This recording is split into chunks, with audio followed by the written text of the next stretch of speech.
I think I'm going a little bit crazy and there's no one to save me from it. Anyways, hello and welcome back to my channel.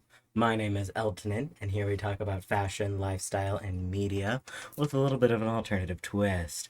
This is your 1000 subscriber special. Was it originally what I planned? Absolutely not. But this is far better. Normally, I pose a question at the end of my videos to get the comments rolling, to get to know each other. I mean, there's 1,000 of you guys. That's so exciting. But instead, today we're going to be doing something a little bit different. We're going to start the question at the beginning of the video. Have you seen the Batman movies? No, not just those ones. Not just those ones. Not just that one. I mean, have you seen all 50 movies the Batman is in? Because neither have I, actually. I've only seen 45 of them, because those are the only 45 that fit my, vaguely specific instructions for what constitutes a Batman movie. If we wanted to watch every single movie that the Batman has been featured in, that would be 76 movies. That's a lot of Batman content, and that's not including the series. If I did, we would be here till December. Will I make a follow-up video watching all of the series? Honestly, I have no idea. I work strictly off impulse. The mental illness, not the comic book character. Now, you can't be watching every single Batman movie without having a way to rank them. This is how this works. There are 8 things that a Batman movie needs to have to be considered the best Batman movie. Number 1, they need to have a good Batman. There can be a range of Batmans. It could be a Batman comedy, it could be a Batman drama, it can be a Batman AU that takes place in Victorian times, it could even be a Batman that never puts on the Batman suit, alright? That is also possible. That is considered a good Batman if, and only if, they stick to this general personality. Pessimistic, suspicious, hyper-intelligent, emotionally constipated, but ultimately a good person. He cares for Gotham above all else, and he wants to be loved, but he does not know how to be. That is the markings of a good Batman. Ideally, I would want to put a good father in the running, despite his personality proclivities for being someone who wants to get a good grade in social interactions, because that is a good and normal thing to want, fails at a parent multiple times, entirely dependent on the kid, entirely dependent on the writer. Batman's parenting skills are vast and none between, and thus we cannot put a requirement for a good Batman being a good father. The next requirement for a good Batman movie is to have a Robin. Literally any of them, ideally multiple. There's 70 million that you can choose from. Just pick one. The Robins goes as follows. Richard Grayson, also known as Dick. By choice, he wants to be called that. Jason Todd is our second Robin. He is my favorite Robin. I am completely biased towards Jason Todd. I want to kiss him on the mouth. Afterwards, we have the people's Robin, our favorite little guy, Tim Drake. That leads us to our last Robin, which is Damian Wayne, the baby of the family, of the blood son, as he would like to be called. The other things that are necessary for a Batman movie to be a Batman movie, apart from having Batman and having a Robin, is having Alfred. Alfred is the butler. He's incredibly important. He is the only reason this family is functional. He basically raised Batman. He is probably a spy, also quasi-immortal. Gordon, Commissioner Gordon, has to exist. He has to exist, and he has to be done with the world. The Bat family is more sporadic. It does not have specific requirements, just because, and you get points in the Bat family category for including them. Any one of them. And these people would include, Barbara Gordon, Catwoman, Stephanie, Cassandra, Duke, Lucius Fox, Tam Fox, Harper. We're not looking for canonical. We're just looking for a mention that they exist. They have to have a good story. Actually, it doesn't even have to be good. It just has to be entertaining. There has to be a villain. It can be from one of Batman's rogues gallery. It can be from one of the other superheroes' rogues gallery. It could even be Batman himself. The last thing a Batman movie needs is a bat surprise. Any random, the Eltonin is biased towards certain things and wants to up their scores. There is no objectivity here, it is fully subjectivity. All of these categories have a score of 5 points. The highest score that you can get is a 40. The Bat Surprise can be given out from any number between 5 and 10 to bump up a score. If the score with everything is like 20, and I'm like, no, it deserves a 30, the Bat Surprise will make it a 30. That is the rules. I had to go over them because it's very important, because we're going to be here for hours. I've printed out all of the movies that I've watched, and I've put them into this Bat Pack, and let fate decide what order we take this in. I hope you're ready to start with The Long Halloween. The Long Halloween is a two-parter animated Batman movie released in 2021. It follows essentially the storyline of the comic called The Long Halloween. A lot of the Batman movies are either based on a comic, or based on vibes of a comic, or based on like 17 million comics that kind of smushed in together. This one is kind of like page for page, except for the fact that it's not. The thing with this is that I didn't want to compare any of the movies to the comics, because obviously the comics are superior, except for the fact that they also can't follow canon and don't know what's going on. But I remember reading The Long Halloween, which is why this movie is so hard for me to watch, because I remember reading The Long Halloween and liking The Long Halloween. It has a very, very specific art style, so it's like kind of setting itself up for failure. Honestly, my biggest issue with this movie is the quote that he says, "I never thought I would have to be a detective. All I thought I had to do was beat up criminals." And that to me is something that feels so antithetical to who Batman is. I've always admired him more for his intelligence than his skills, because you stick him against any other superhero, he's better at fighting, but he's not better at punching. Does that make sense? Like, he can last in a battle, but he can't punch harder than Superman can punch, because he is ultimately human, and that is what makes Batman interesting, is his brain, is the fact that he is the world's greatest detective. Punching criminals doesn't have to happen. Overall, it's a good Batman movie. It's a good Batman movie if you have not read the comics. If you have watched the movie and not read the comics, read the comic. I gave it a score of 22 out of 40. Its stats looking like this. It received no Bat Surprise. Up next, we have Batman and Superman Apocalypse. This is technically a sequel. You don't need to watch the first one to know what's going on in this one. Batman and Superman Apocalypse is not really a Batman movie more so than it is a Superman movie, more so than it is a Supergirl movie. Basically, the plotline goes is, "Hi, I'm Supergirl, I exist." And Clark Kent goes, "I love having family." And Batman goes, "I don't fucking trust this bitch." And Supergirl goes, "Oh no, I've been kidnapped and have to fight in a tiny little bikini." Clark goes, "I have to save her." And Batman goes, "Fucking fine, alright." That's the movie. It's really fun. It received a 20 out of 40, with its scores being this. Did receive a Bat Surprise, because otherwise the score would have been 15.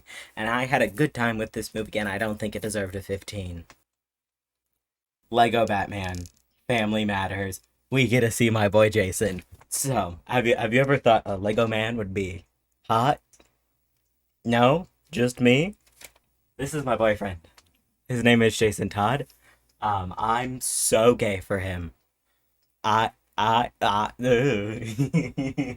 This is Family Matters. This is not the Lego Batman movie, but a Lego Batman movie. If you've just seen the Lego Batman movie, there's more. There's so many more. I've just watched the ones that have Batman like heavily featured in it. There's a whole Justice League Lego Batman movie like series. Like it's there. Jason Todd is alive. Everyone thought he was dead because he ran away from home, because it's a Lego movie and they can't like have him murdered and beat up by the Joker. So instead of dying in a bomb in Ethiopia, he runs away because he and Batman had an argument, because Batman is emotionally constipated and can't, understand his feelings, and Jason Todd is an emotional dumbass who runs away, becomes the Red Hood, so he's a supervillain now. Starts working with TwoFace. Batman, on the other hand, has decided to sell his company. Why? Because he doesn't want to be Bruce Wayne anymore. He just wants to be Batman. Everyone else thinks this is a bad decision, including our boy, Nightwing, Dick Grayson, who is a trust fund baby and is very concerned about his trust fund, because that man has never had a normal life. Its only failure is Damian Wayne does not act like Damian Wayne. Alright? Bat fam? Great. Excellent. Batman, funny as hell. Alfred, watching how-to videos. Gordon exists.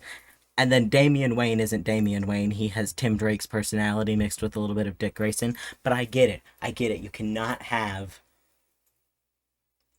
whatever Damian is in front of, like, 5-year-olds.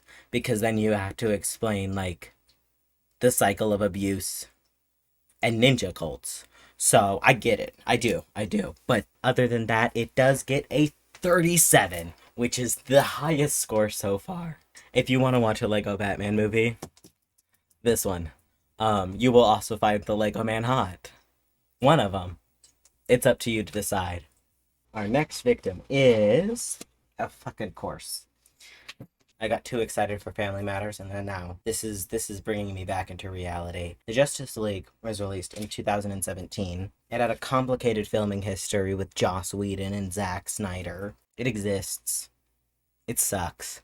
I wish I had more things to say about the Justice League. I've been watching superhero movies since I was in, like, that high. Alright, Teen Titans, Young Justice. Like, I've watched superhero movies. I have been in the culture. I've watched Marvel when it was coming out. Alright, have I done it anymore? No, because it sucks.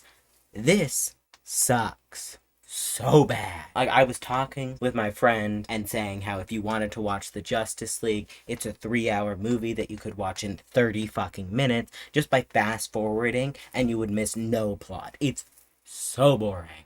It gets a 4 out of 40 by the simple fact having Batman, Alfred existing, there is a story, and there is a villain. The only way that you can get lower than a 4 out of 40 is by not having Alfred. Our next victim is Mechs vs. Mutants. This is in a little series of movies that I personally called beat 'em up toy movies, where the plot was existent, but its main purpose was to sell toys, which, fair. It does, however, get a 14 out of 40. With these getting its stats, it did not get a bat surprise, just because it was there. If I was, in fact, like a 5-year-old autistic boy and not a 22-year-old autistic man, I would probably enjoy it more. We had a couple of bad ones in a row, but this is a good one. Batman Hush is technically the fourth in, like, a series that involved Damian Wayne as Robin. It has almost everything you could ever want in a Batman movie. It has Dick Grayson being a flirty little acrobat.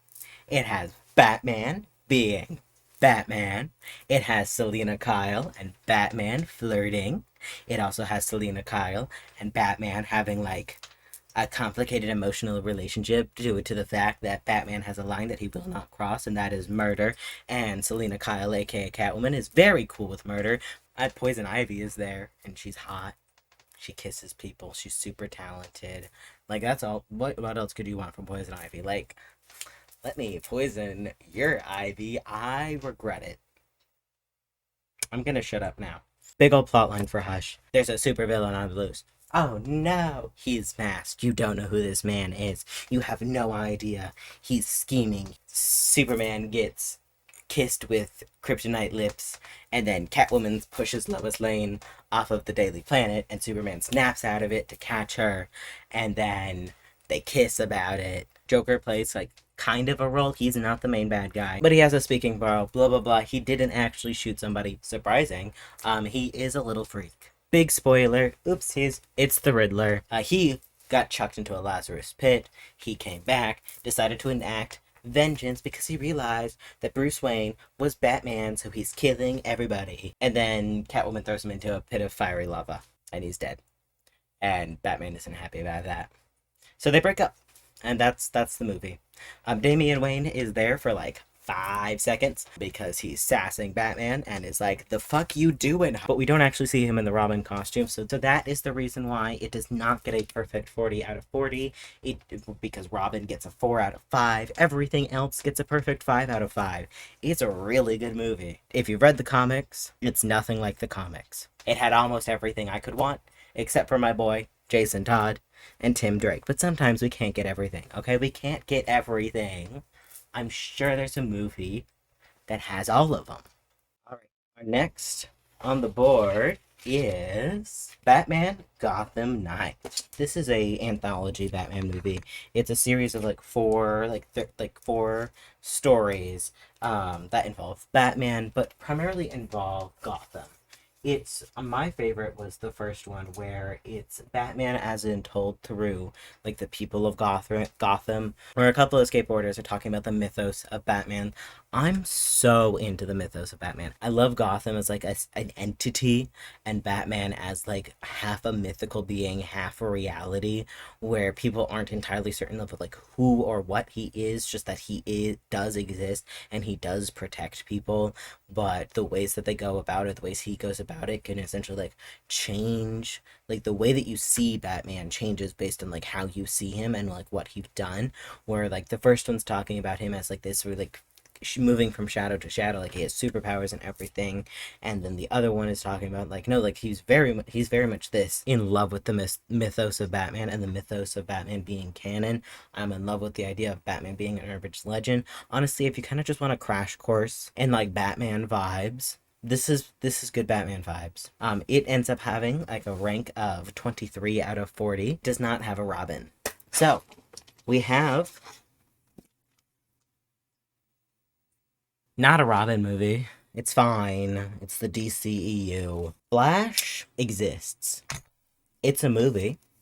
It's a movie for sure. It's a movie that kind of ended the DCEU because it sucks.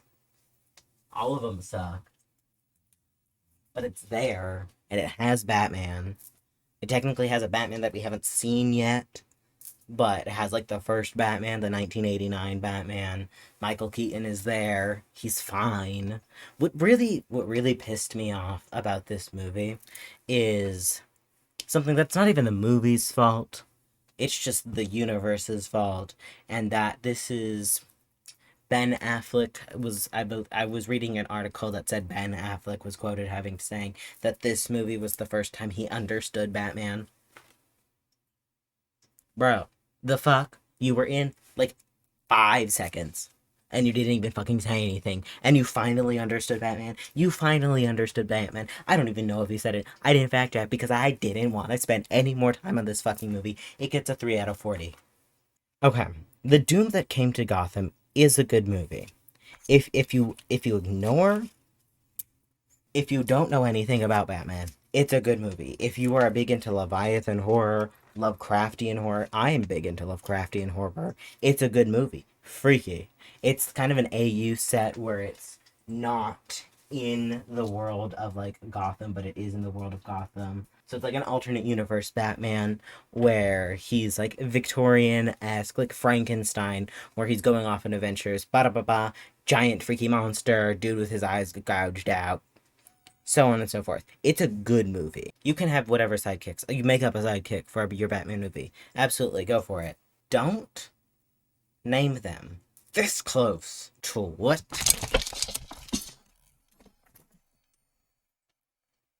Hey, Kit Kat.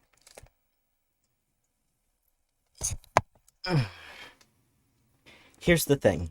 You can't name them close to another character's name without getting like me pissed off. Dick Grayson is there. He's funny. He's charming. He's lovely. He's my little squiggly boo. And then they have not Cassandra Cain.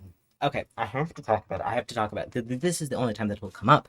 Because here's the thing. Cassandra Cain is not in any of the fucking Batman movies. And I wish she was because she's the coolest fucking Batman character there is. Oh, I'm sorry. You want to do Grimdark and you don't look at Cassandra Cain as like your first fucking like. Here's the thing. Okay, for anyone who's not, because I'm sure it's everybody. Hi guys. Cassandra Cain is the best. All right. She was raised as an assassin from birth. She was never taught how to like speak or like communicate with people. What she was taught to how to do instead was read people's body language and interpret it from them. And then when the first time that she killed somebody, she realized, oh shit, that has to be bad because they stopped having body language, ran the fuck away, hiding on her own for a while until bada bing, bada boom, Batman shows up and she's like, hey bitch, I'm a part of your family now. Has a great relationship with Barbara Gordon, has a really great friendship with Stephanie Brown, has like a really good like brother-sister relationship with Tim Drake. Like, she is the best. She is more talented than everybody, and she's the only person that can make any of them do fucking anything because she's Cassandra Cain, and fuck you if you don't listen to her. She looks like Cassandra. She has Cassandra's last name, but she does not have Cassandra's attitude, and I was so excited. I was so excited because I saw her first, and I was like, ah, that's my girl. There she is. Give me movie Cassandra Cain. That's like actually realistic. Give me movie Cassandra Cain. If you want to be fucking grim dark, fucking Justice League, give me Cassandra Cain. Birds of Prey doesn't count. Okay, I have to clean up because my cat knocked a whole bunch of shit over. So I'm gonna return. Not upset about Cassandra Cain. I'll be right back. So sorry about that little freak out over there. We're gonna get right back on schedule with The Mystery of the Batwoman. Is an animated movie that kind of follows this trend of having Barbara Gordon as Batgirl and then a Robin. The Mystery of the Batwoman does not include Kate Cain, who is Bruce Wayne's cousin, who wears the mantle of Batwoman the most. She's mostly dressed in all black, has like a red bat, like red hair. She's lesbian. She's great. We love her. The Batwoman in this movie is in fact 3 Batwomen. Surprise, where follows along the plight of, oh my god, there's a new vigilante in town. Who could it be? This hot lady? Or is it this hot lady? Or, third, another hot lady. If you like women, this is the movie for you. It's not super hard to guess like the whole detective mystery, but it's also for kids. However, I am very disappointed that Bruce Wayne, as the world's greatest detective, did not put to has same lipstick as Batwoman as one of the major defining clues, because that's how I figured it out. Mystery of the Batwoman gets a 28 out of 40. It does include a Robin and a Batgirl. The Robin in this movie is our boy, Tim Drake. We love him. This is his first appearance, if I'm not mistaken, so far, and I'm so happy to see him. I love my boy. Moving on to our next contestant, Merry Little Batman. This is a Christmas movie. I know it's like Halloween or slightly after Halloween. If it's slightly after Halloween, watch this before watching anything else, because the moment I start talking about it is the moment you're going to be like, ugh. This is a Christmas movie. It's a Batman Christmas movie. And in theory, a Batman Christmas movie should be good. It should be really good. That should be exactly what I'm wanting. Family content, Christmas drama. I would watch every single Hallmark movie there is. I will watch every single Hallmark movie there is. But you would think that this would be a top tier movie. It has one, well, many, but one major glaring issue, which makes it a 9 out of 40. This movie is what Damian Wayne thinks his life would be if he had no siblings. Did he murder all of his siblings and then time travel into a different dimension where he is the only blood son and he is an only child and has his father all to himself? This universe also being one where Bruce Wayne went to therapy after fighting crime for who knows how long? Yes. Next movie is Batman vs. Dracula. Another Halloween movie. Now, you may not know this about me, but I am a huge fan of, like, the classic horror monsters. Dracula, Frankenstein. Batman versus Frankenstein would be an insane concept, and it should be done, but only if Batman is the creature and Bruce Wayne is Victor Frankenstein. Please, take it. It's that's idea is for free. Just take it. Maybe I'll write a fan fiction about it. Who knows? Anyways, plotline goes, Dracula has been moved from Transylvania and put into Gotham. And now you'd be saying, what the fuck? Don't question it. Never question anything that happens in Gotham because one, it's cursed. Two, it's cursed. Three, it's most definitely cursed. The weirdest shit happens there, which is why I love when writers take this idea of Gotham being a freaky little city and a little fucking weirdo and having people that just look like that, like on a regular basis. They're not meta, they just look like that. That's Penguin for you. He's in this movie, which he should be, because I love him. The best kind of penguin is either full-on mob boss or like freaky little weirdo creature. And he fits both of them. He's a weirdo, freaky little mob boss. And he gets by Dracula and becomes his little servant. And I think that's funny. Dracula and Batman have a bat off, and then Batman harnesses the full power of the sun because he just has that machine, unrelated to Dracula coming back. He just had that, you know, for funsies, I guess. Unfortunately, we do not have any of the Bat Fam in this movie. I think it would be funnier if we had any of them, including, especially, Jason Todd. Jason Todd. You want to tell me that he died and came back to life, and you're not going to stick him in a monster movie? Please, please, it'd be funny.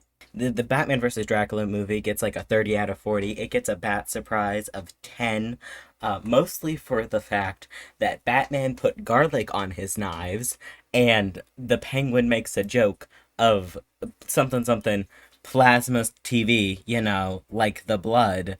And I thought that was fucking hilarious. So it gets a 30 out of 40. I'm incredibly biased. Moving on. I forgot to mention in the moment, but I did want to talk about Cryptid Joker. He's in here for like 5 minutes. He has no shoes on. He's insane, and he looks fully like his arms are too long for his body. His like fingers are like all freaky. Like he looks fully cryptid. And I wanted to say that if we only ever got Cryptid Joker in the Batman movies, that I would not have as much of a problem with him as I do.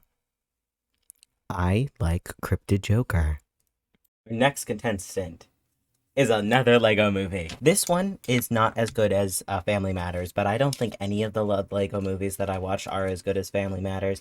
Is it because it has Jason Todd? Yes. Anyways, this one, however, has Tim Drake. And I love Tim Drake. And that's why this movie gets a 25 out of 40. The plot of this movie goes, Bruce Wayne gets nominated for Man of the Year. Lex Luthor goes, I'm gonna run for president. And everyone's like, what the fuck? What? Again?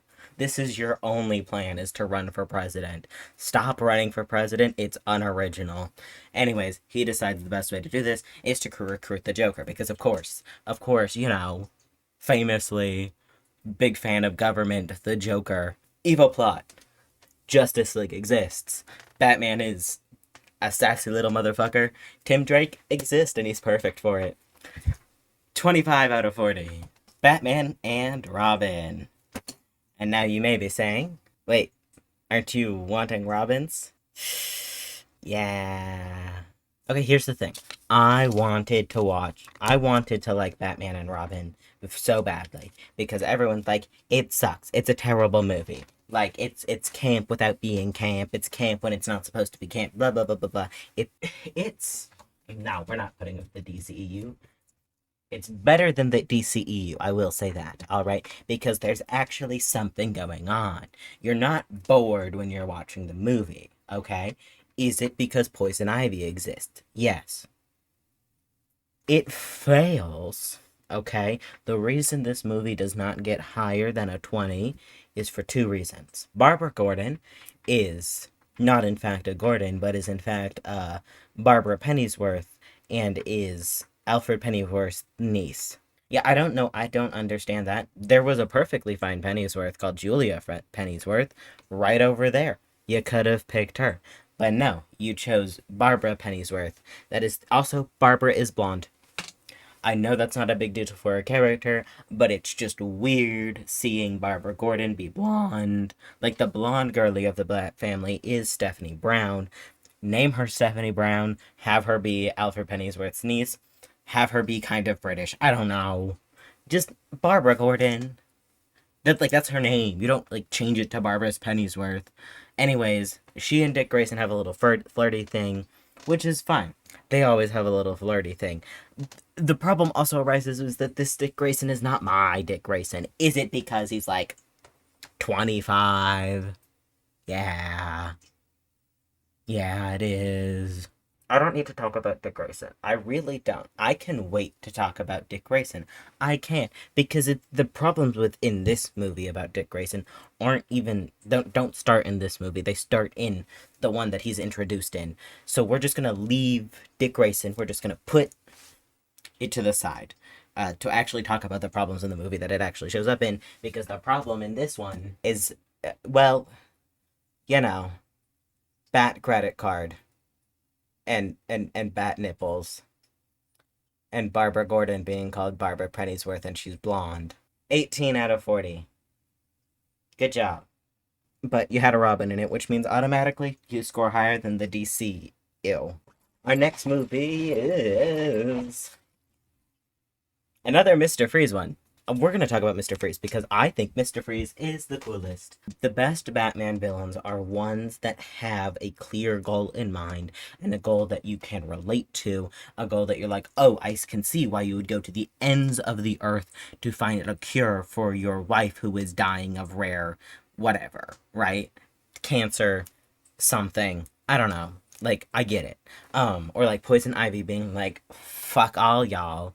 Y'all are destroying Mother Earth, climate change is happening, plants rule, bitches, and you're like, that's fair. Or you have like other ones that are the Riddler, who are like incredibly intelligent and incredibly smart and don't necessarily have like a super clear goal in mind, but you are invested in them because it's making Batman use his brain because he actually has to think through things before like punching his way into things. Fucking long Halloween. Those make good Batman villains, and Mr. Freeze is one of the like the most interesting ones because the thing with Mr. Freeze is that he and Batman, at least in my mind, operate on this same like playing field of being willing to do whatever it takes to keep the people that they love safe.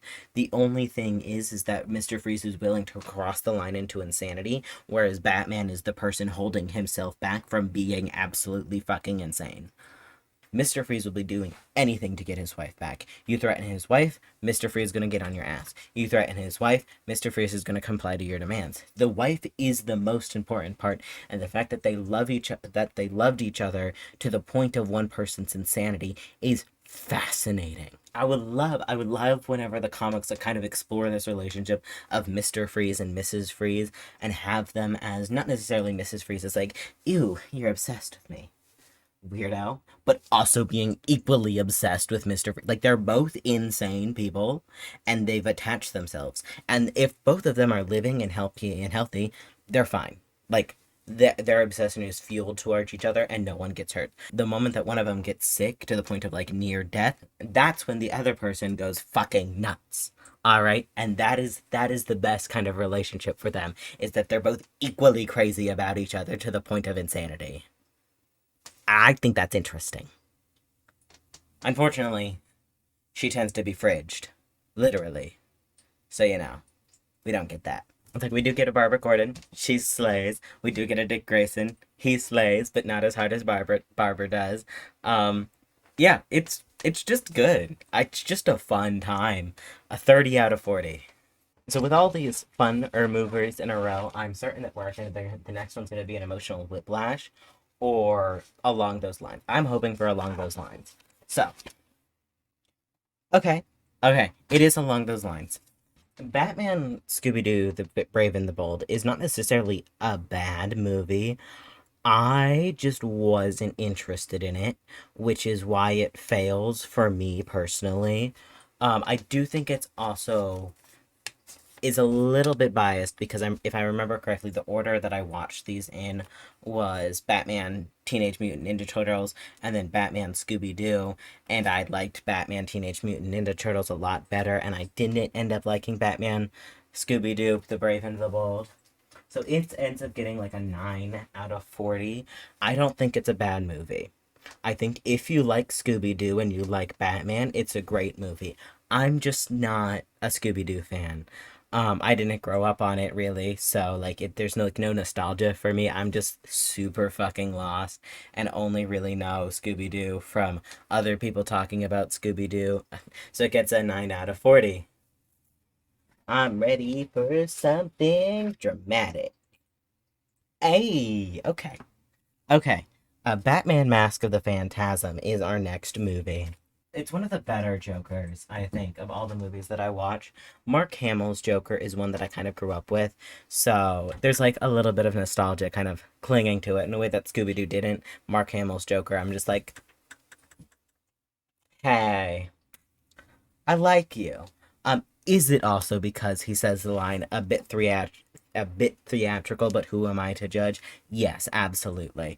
I love a Joker who is entirely self-aware of his actions. Plotline mostly follows there's a spooky vigilante who's killing people and disappears into smokes and everyone thinks it's Batman. And Batman goes, that's not me, I'm gonna figure out who the fuck that is. And then goes on like a little crime scene, and then we get backstory of Batman being like, oh, I was super into this lady and she was super hot, and then she disappeared for no reason. And the lady's like, my dad was a part of a mob. And Batman's like, you're the mass vigilante who's killing people. I was going to propose to you. And she was like, I was going to say yes. But there was a mob, and the Joker was involved. Because of course he's involved. And the Joker was involved. So she tries to kill the Joker, and the Joker's like, nah, I'm gonna throw you in a wind turbine at the World's Fair. Gotham should stop having World's Fair. They never end well. She's like, I wanna kill him. And Batman's like, no. What will vengeance solve? Which is like a constant thing in these Batman movies of Batman being like, vengeance? Don't do that. Says, I am vengeance, I am the dark, I am the night, I am Batman. Stop, please. What will vengeance solve? Bitch, you dress like a bat for vengeance. It's a really fun movie. I think it gets like a 28 out of 40. I can't remember the exact specifics. It did get points knocked off for having the Joker.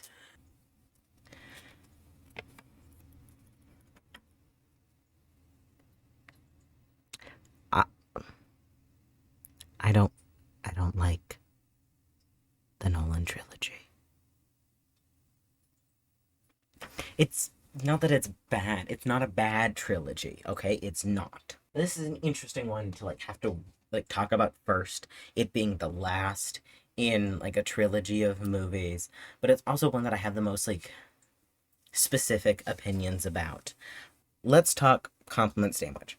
I have a massive crush on Anne Hathaway. Anne Hathaway is in this movie. That has nothing to do with the Bat family. I just think she's pretty and like super, super talented, and I'm kind of in love with her, and I would really like to hold her hand if she would let me.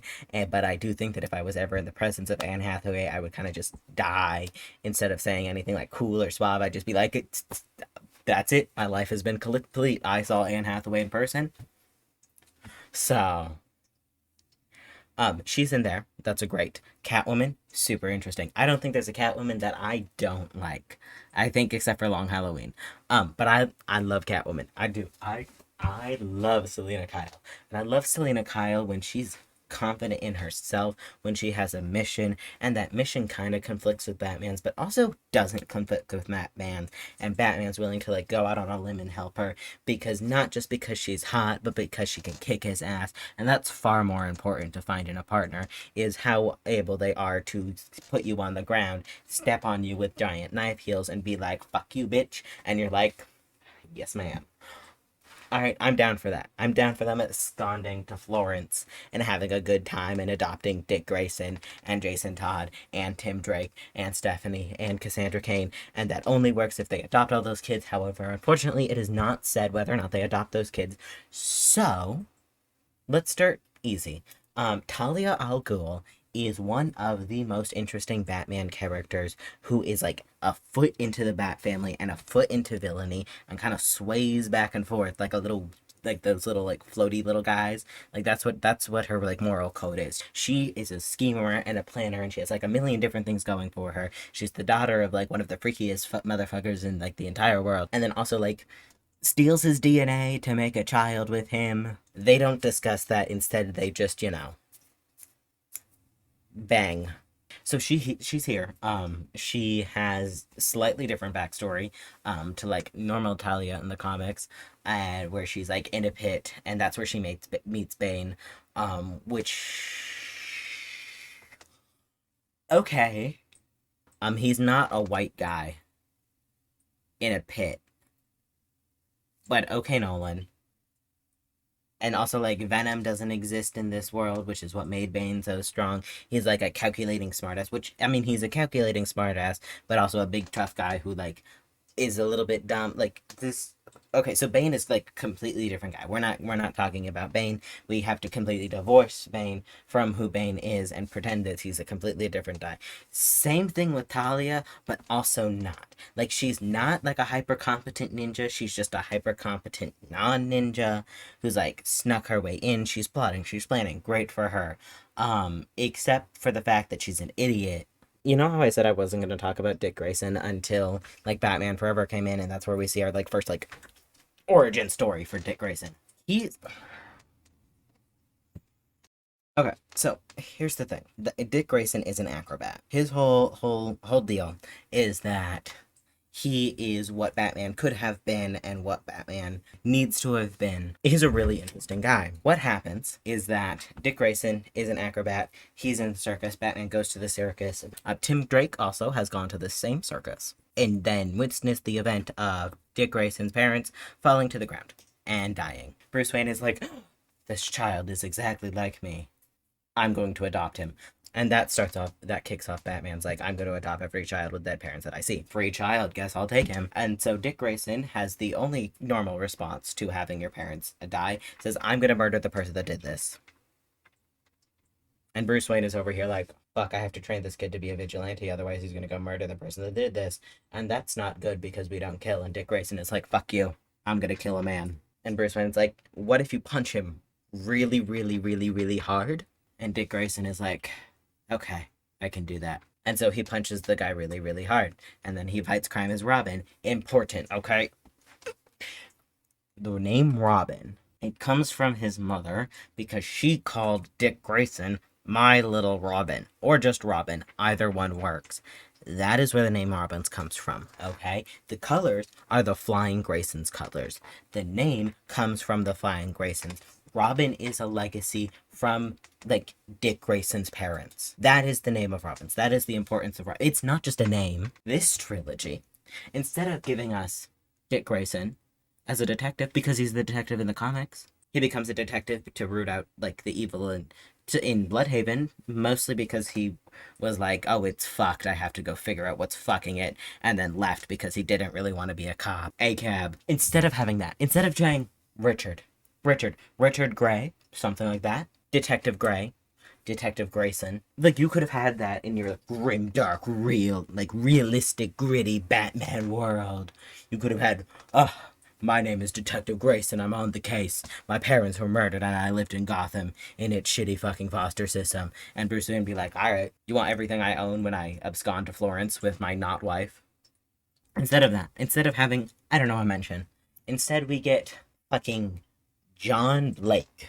Who the fuck is that? You could have had any of the Robins' names. Duke Thomas, Jason Todd, Tim Drake, Stephanie Brown, Cassandra Cain, fucking Carrie Kelly. Any of them. Any of them. Like, it doesn't even have to be them. I would love just a mention of their names. But no, we get John Blake. But his real name, his legal name, is Robin. Dick Grayson is so important to the lore of the Bat Fam because he was the first member of the Bat Fam. You could consider Alfred to be the first member of the Bat family, but Alfred exists in this really complicated state where, depending on the writer, he either is Batman's father or has kind of separated himself in this weird, awkward situation where he is Batman's father but refuses to acknowledge that he's Batman's father, and thus is like, oh, I'm just a butler, but also I'm your dad. Depends on the writer, depends on the Alfred. Alfred is the drama. Alfred causes problems. Alfred wants Bruce to get married. Alfred has a really complicated relationship with Jason because technically that's his grandson, but also he cannot, like, conceptualize the fact that that's his grandson because then he has to think about the fact that he's no longer a butler, but he's, like, actually a kind of father. All of that ties back to Dick Grayson. If Bruce Wayne does not take in, like, Dick Grayson, there is no Bat family. Without Dick Grayson, there is no Bat family. He is essentially this, like, weird little pillar that holds everybody together because they're, like, Robin is, like, the sidekick. Like, he's the reason that all of the other heroes end up having sidekick. Well, not the reason that they all end up having sidekick, but you get what I mean. Maybe you don't. Anyways, he's important. Dick Grayson is important. He has to be important. He is the reason that Batman starts to being, like, an actual person and not just, like, a mythical figure of legend that only cares about fighting crime. Dick Grayson is that reason. The moment you take him out is the moment you no longer have Batman. Because now there is no Bruce Wayne. Because Bruce Wayne has to have children. He has to have a family that he wants to come home to. Otherwise, he is only Batman. And if he is only Batman, you no longer have Batman. You have to have a Robin. You have to have one of them. It doesn't even have... It could be a fucking reverse order. Give him Damian first. I'm trying to think of something else that I like about this movie. I'll admit it, I'm a little bit passionate about the Robins, if you can't tell from the everything about me. In my defense, stop making them so interesting and then fucking them up so badly. You know what? I'm okay because we finally have a Robin movie. We finally have a Robin movie, which means it has to be good. Right? It has to be good. And there's no weird connotations with Talia and Bruce and Damian's existence. Right? Damian exists. How? Ooh. Okay, so either Talia al Ghul non-consensually has with Batman and ta-da, Damian Wayne exists. Or less worse than that is Talia al Ghul has with Batman, and it's unclear whether or not it's, non-consensual, but instead of giving birth, she steals his, and makes a test tube baby. And the best option of them all, but what seems to be the hardest option of them all, Talia and Bruce have, and they're both all for it. And then she doesn't tell him that he is a kid. That's the best option. This movie chooses right in the middle between the worst option and the slightly less worse option, where he is drugged. And then they keep making jokes about it, being like, haha, cover your drink. Don't do that again, silly. That was a dumb move to do, to be drugged. Barring that whole issue that continues through all three movies, including the fourth one, Son of Batman is not bad if you ignore that whole plot point, because it's about Damian Wayne coming to the manor and having problems with everyone. Thinks he is a prince because he was raised as a prince, and now he comes to a billionaire's house who only has one servant, and then he gets beat up by a Nightwing, and Nightwing's like, I can beat your ass, child. And he grows. Not a lot, but a little bit. He also has an issue with the no-kill rule, because he's like, just murder the freak. And Batman's like, we don't kill. And Damian's like, fuck you. Okay. Also, he really wants to drive the Batmobile because he can definitely drive. He's 10. That's Son of Batman. It gets a 30 out of 40. It loses points for, Damian being very pale. And that whole situation with Talia. Is now a good time to mention that in the canon, well, kind of canon, in one of the continuities, Talia makes like 20 million clones of Damian. Off topic slightly. It's related to this movie, but it does show up in the other ones. It's this like moral lesson. Batman being like, you can't fight crime by becoming a criminal. Says the guy who's known for like breaking and entering and like actively breaking the law. Like, vigilantism is not like legal. Just because you don't murder people doesn't mean you're not committing like crimes. Our next victim, Batman Returns. I love this movie. I think this movie is so funny. This movie, it has two villains in it. One is the embodiment of capitalism, and the second is the Penguin, who, unlike most movies, is not the embodiment of capitalism. Big fuck off toy maker, makes a lot of fucking money, not Bruce Wayne. Penguin exists. He's a little freaky weirdo who was a freaky weirdo that was born as a baby, and then his parents tossed him into the sewer, and then he grew up in the sewer surrounded by penguins. That is the Penguin. He's not half penguin. He was just born like that. I consider this movie one of the Cryptid Gotham movies where weird shit just happens in Gotham. It's not really addressed. They're like, oh my god, it's an ugly man who looks like a penguin. Anyways, you want to get coffee? I love Gotham whenever it's like the villains are not as weird as the man that fights up like a bat to fight crime. That's endlessly hilarious to me. Like, it's a lot better than Batman and Robin, even though it doesn't have Robin, which I'm so sorry about. But it does have my girl Selena Kyle, and she is a hot fucking mess. She is not like a sexy, sultry, badass little lady. She is a hot fucking mess that she gets pushed out a window, dies, gets revived by cat magic, might have superpowers, it's unsure, but she's definitely a zombie, comes back, first thing she does, sews a leather cat costume.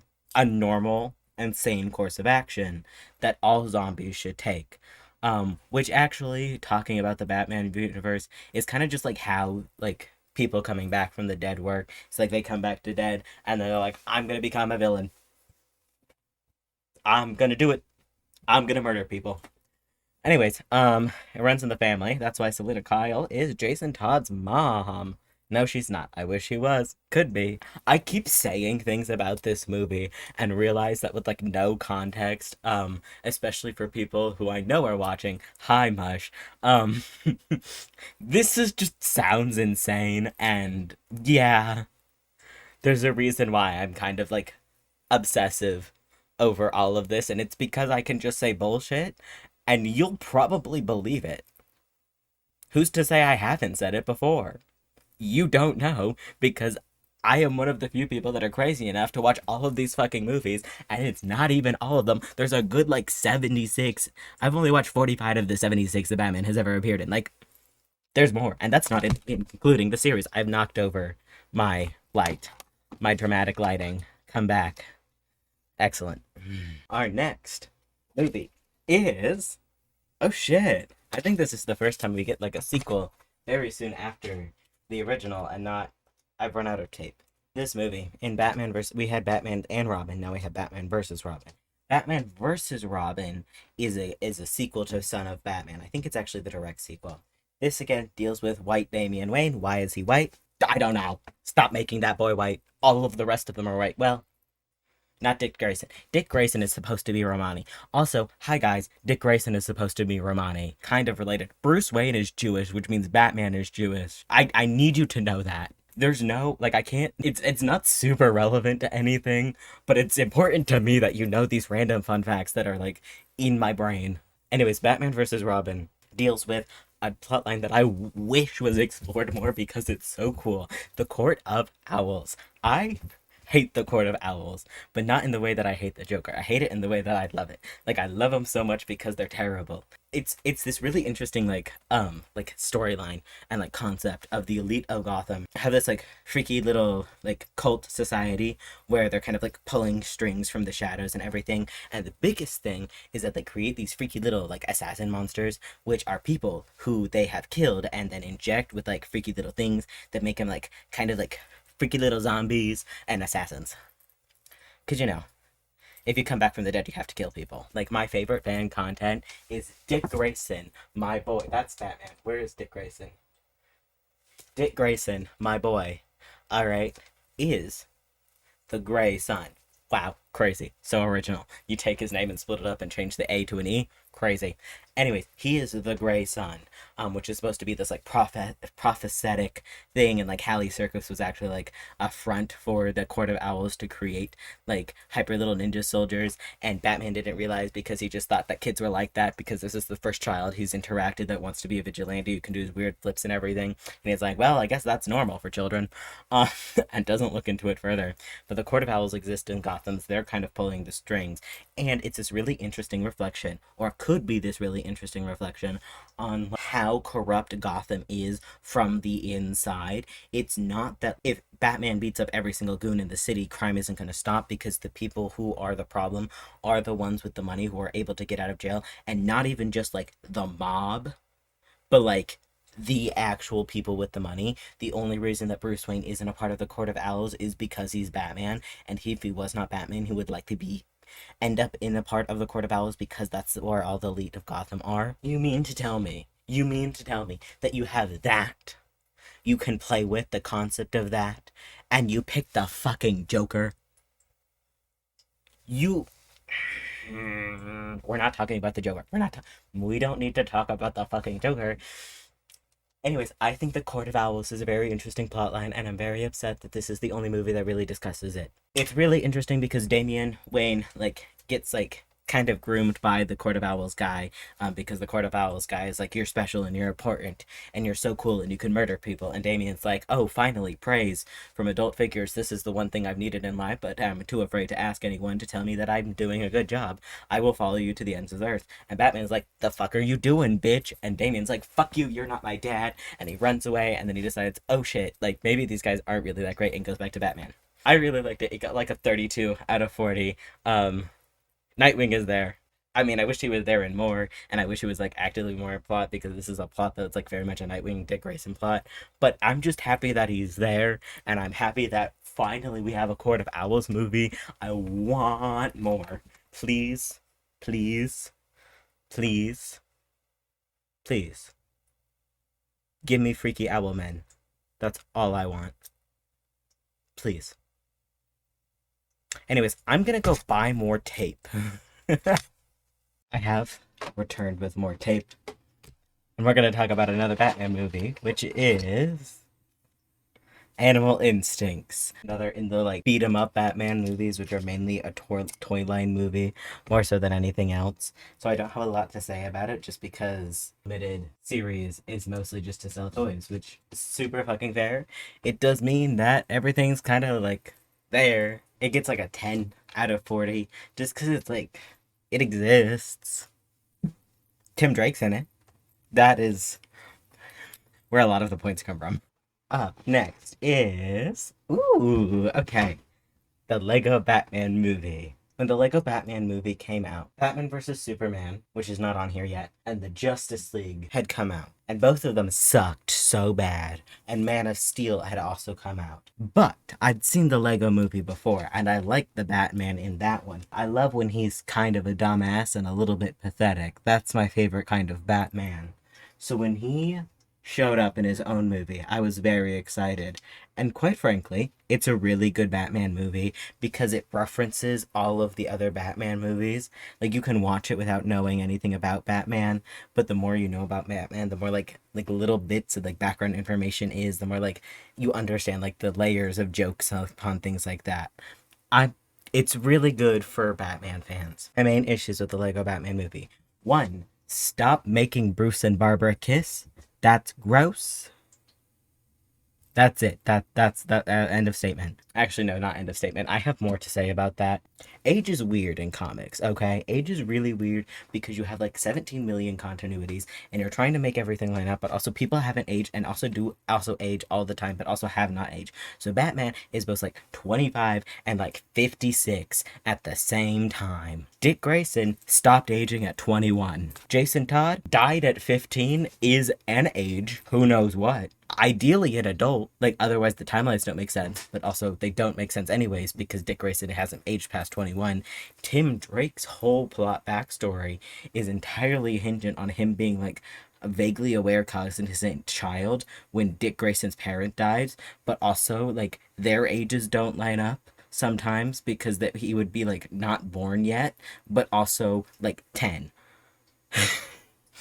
It's really bad. It's really, really bad. And then it also is bad because love interests tend to be juggled, let's say. There's been a comic line where Talia and Jason, you know, dubious consent. And we've also had things where I believe Selena Kyle and Dick Grayson and And then you get Bruce Wayne and Barbara Gordon, who he may or may not have known when she was a child. Depends on how long he's known Jim Gordon and when Barbara was born, based on Jim Gordon's career. Because, like, also sometimes she has a sibling. It's really complicated and it's really weird. And every single time that they have any kind of thing of Barbara and Bruce Wayne being like, "Hey, sexy," it's weird. It's weird. It's weird because you'll have that in like one or two movies, and every other movie that is fully a teenager and he is fully an adult man. I don't like that at all. Anyone else, literally anyone else, anyone else, anyone else, but no, no, they couldn't do that. It could have just been that you could have just left the killing joke. You could have made her Catwoman. You could have made her Batwoman. Nope, actually, don't do that. That's incest. That's his cousin. But also, the Batman fandom. I'm gonna stop talking.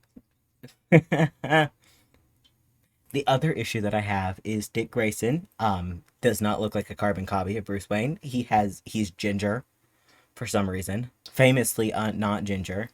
Like Jason Todd, sometimes ginger. Carrie Kelly, sometimes ginger. Dick Grayson, never been ginger. He's been into gingers. His personality is somewhat on track. His backstory is very much not on track. He does have no pants, though. They did make a joke about that, and I thought that was funny. Mostly, actually, it's kind of sad because it was his family's leotard, the ones that died in front of him. And so that's why he doesn't wear pants, because his parents died. This is one of the only movies that gets a 5 out of 5 for its villain being the Joker.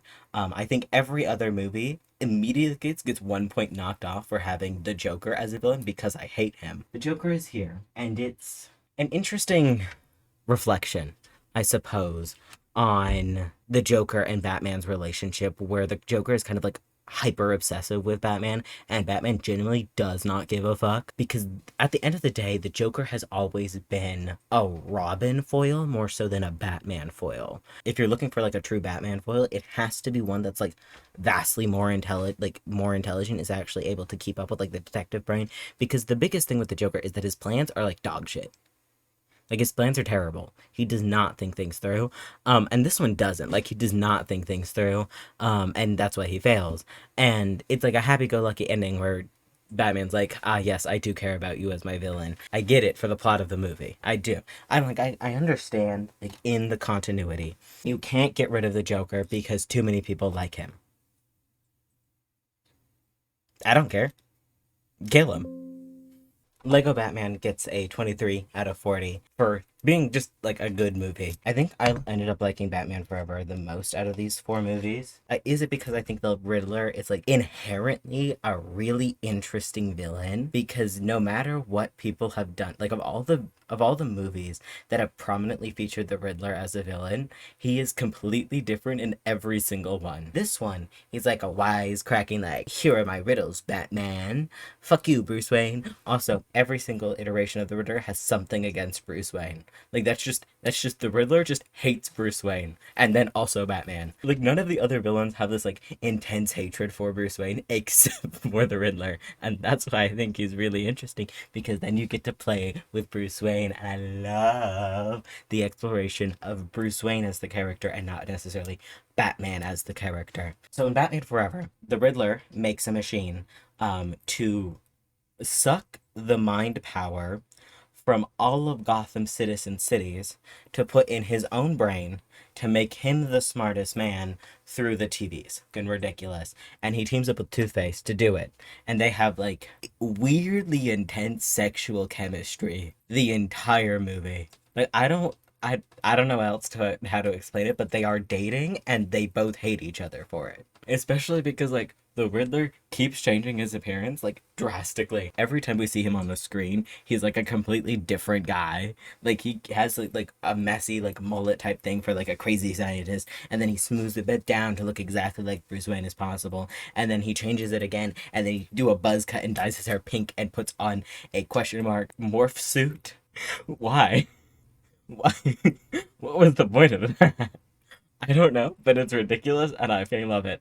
This was just a funny movie. When people mention it, and by people I mean literally just me in my closet, talking to myself, I think it's really funny and I can't stop thinking about how they're really gay but hate each other. That's Batman Forever.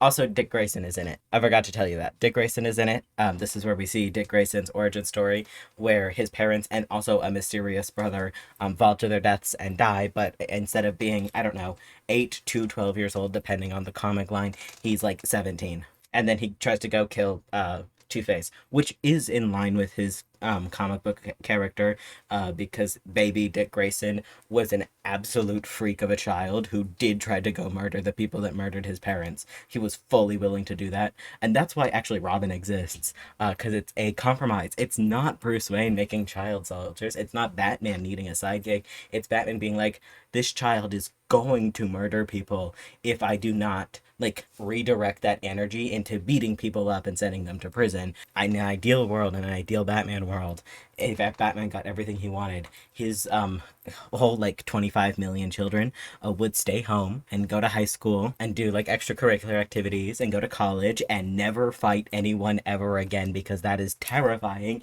And if anyone gets hurt, he has a complete mental breakdown and goes crazy. Hi, Jason Todd. Yeah, but yeah, Dick Grayson's in this movie. I wish I could love him, but I don't because he sucks. And Batman Forever gets a 32 out of 40. Zack Snyder's The Justice League. A movie that has been highly anticipated, been screamed at on Twitter for years. Release the Snyder Cut. Release it. Now, astute observations may remember from a million years ago that I gave The Justice League a 4 out of 40. And now I'm giving Zack Snyder's a 4 out of 40? Yes. They suck in the same way. Literally, nothing changed. It was so boring. I wanted to die. Unless, like, I missed some crucial, like, relevant piece of plot lore in which they had, like, a really an emotional heart-to-heart and really, like, understood each other's psyches. I think it sucks. I don't have anything else to say about that. Batman, 1989, aka Batman Taylor's version, is like one of the most iconic live action Batman movies, just by nature of being old. I didn't enjoy it as much as I enjoyed Batman Forever, but I think it was just because, you know, Two-Face and the Riddler being boyfriends, and that didn't have that. And they had Vicky Vale as like the love interest, and I just don't like her. I do think it's funny that Alfred continues to be the drama and has been the drama since 1989 Taylor's version. This is also the first iteration of the Joker, which I was more lenient on, I will say that, because it was the first iteration of the Joker, and since it was from like a million years ago, it does not have all the issues that current Jokers are saddled with. This Joker has a backstory. He is the one that killed Batman's parents, which has never really been a thing. It was always like Joe Chill or like some guy. Jack Napier being the Joker is like an interesting concept. It's also an interesting concept that they're playing with this like idea of like the Red Hood. Because I love Jason Todd so much, the Joker has to be someone before being the Joker. But I hate the Joker so much that I wish he wasn't anyone before he was the Joker. Does that make sense? But yeah, it's a good movie. I gave it 21 out of 40, which is not too bad. Our next victim is... Okay, this is a movie that some people don't like at all, but I had such a good fucking time with it. Batman Ninja is kind of anime like styled, but also kind of not. It exists in kind of like a weird little state where like there's no art, like there's no Batman movie that like looks like it deals with time travel, and I'm such a big fan of whack ass shit in Batman movies, and this is whack ass shit. Anyways, Gorilla Grodd, never mentioned him before, probably will never mention him again, he doesn't come up again. Gorilla Grodd is a giant gorilla man who's super smart. He makes a time machine. He presses the time machine, and then some of the Batman the Rogues Gallery, and then all of the Batman gets thrown into feudal Japan. That's right, feudal Japan, where the Joker, Poison Ivy, Deathstroke, and Two-Face are all waging like samurai dynamos, and they're like going against each other to control all of feudal Japan. And Batman is a prophesied ninja warrior. And there's a giant bat clan that are a bunch of bat themed ninjas that are going against the Batman's rogue gallery, who are samurai. Also, the samurai castles turn into giant mechs. And then at the end of the movie, at the end of Batman Ninja, all of the giant rogue mech castles form into one giant rogue mech castle, and then a whole bunch of bats turn into a giant Batman to fight the giant mech castle.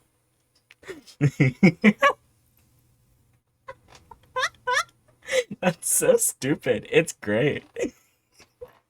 Genuinely fucking ridiculous.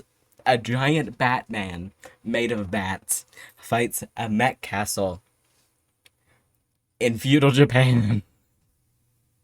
It's fully like set in the world where all of like their costumes and everything are like of the world, but it's like pieced together with their like normal like costume. It's so fascinating. The artwork goes crazy. I did not think that I would like the Joker this much in this movie, but he had a fucky little mustache. And somehow, some way, you give the Joker a fucky little mustache, and I'm like, well, I still hate him, but he has a funny little mustache, so I can't hate him that bad. And like, Harley Quinn is fully like anime tsundere type, and Catwoman's in it, and she has massive. Her costume is wild. Why did they make all of the girls like so big for no reason? And also like her stomach's out. Like you see a little belly button. No reason for that. Poison Ivy's there. She looks great. Deathstroke is there. He's annoying as usual. TwoFace is there. And then we have all of the Robins. Oh my god, we finally have a movie with all of the Robins. Even Family Matters, the Lego Batman movie about Jason Todd, did not have Tim Drake. But you know what did? What gave us our boys, all of them, finally, a ninja. It has Dick Grayson as Nightwing, Tim Drake as Red Robin, Damian Wayne as Robin. He has a little monkey friend, which is great. We love him with it, a little animal sidekick. It has Bruce Wayne. It has Selena Kyle. And it has Jason Todd. It's a perfect movie. It's a perfect Batman movie. The only reason, like, the only way that this movie does not end up getting, like, a perfect, like, 40 out of 40 is that it doesn't not have Gordon. And then also, I wish they had the Robins more. I know, we finally have them. We finally have them, and that should give it a perfect 5 out of 5. But I wanted them more. And then I was also a little bit pissed off that this is the first time that we truly have a Red Robin. The only other movie that heavily features Tim Drake as like a Robin character is Mystery of the Batwoman and Batman Ninja. All of the other ones are either like the Lego beat 'em up ones, is only in like 5 Batman movies. Tim Drake. I just need a Red Robin movie because Tim Drake is fucking crazy. You have to understand that this man is insane. He is one of the smartest Batman characters, the detective to Batman's the greatest detective.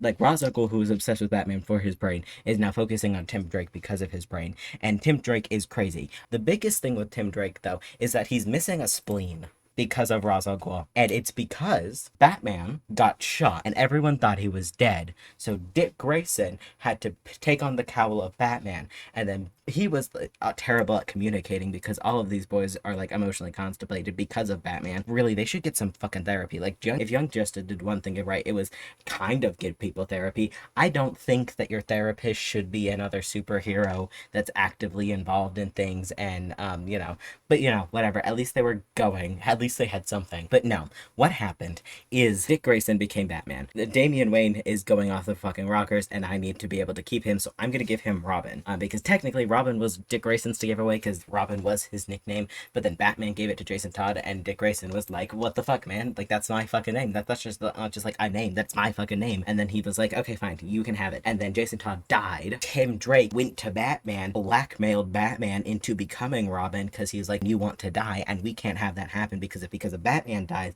then Gotham dies. So I will be your Robin and you cannot refuse me. And he basically just bullied his way into the Robin name. And then Jason Todd came back and was like, fuck you, replacement. And Tim Drake was like, fucking bitch. I did not work my fucking ass off to keep Batman alive, to be called a motherfucking replacement, bitch. That whole issue happens. Batman gets shot. Everyone thinks he's dead. Dick Grayson is like, well, Tim is like kind of around the age that I was when I graduated, having a new name. So I'm gonna take Robin from you, not explain my thought process, give it to Damien so you can find out that someone else has the Robin name in the same way that I did when I found out that someone else has the Robin name. Tim Drake goes, well, fuck this family, I'm gonna go find my kind of dad. And then he goes off because because Batman is lost in the time stream, okay? So he goes bopping around the world, meets up with like spiders and like the League of Assassins / League of Shadows. He has like a whole like assassin arc, loses his spleen, becomes the co-CEO of Wayne Enterprises at like 17. Trying to explain this storyline is so hard. Anyways, Tim Drake is really cool, and I want to see him in more movies. Ideally, like, I would love one about his journey to save Batman from the time stream and lose his spleen. I'm losing my voice because I keep yelling about Batman. Can you believe that we're a little over halfway through? And our next movie is Monster Mayhem, which completes the little trilogy that we have of the beat-em-up toy movies. Honestly, at this point, I'm kind of glad about them because they're so unoffensive that I have nothing to say about them. I believe it got like a 7 out of 40 for existing. Batman, Bad Blood, as my illustrious colleague might say, Batman Bad Blood Taylor's version. This is the final movie in the trilogy of movies that's Damian Wayne and Batman.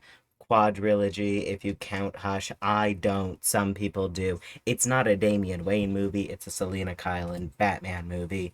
This is about Damian Wayne. Bad Blood deals with...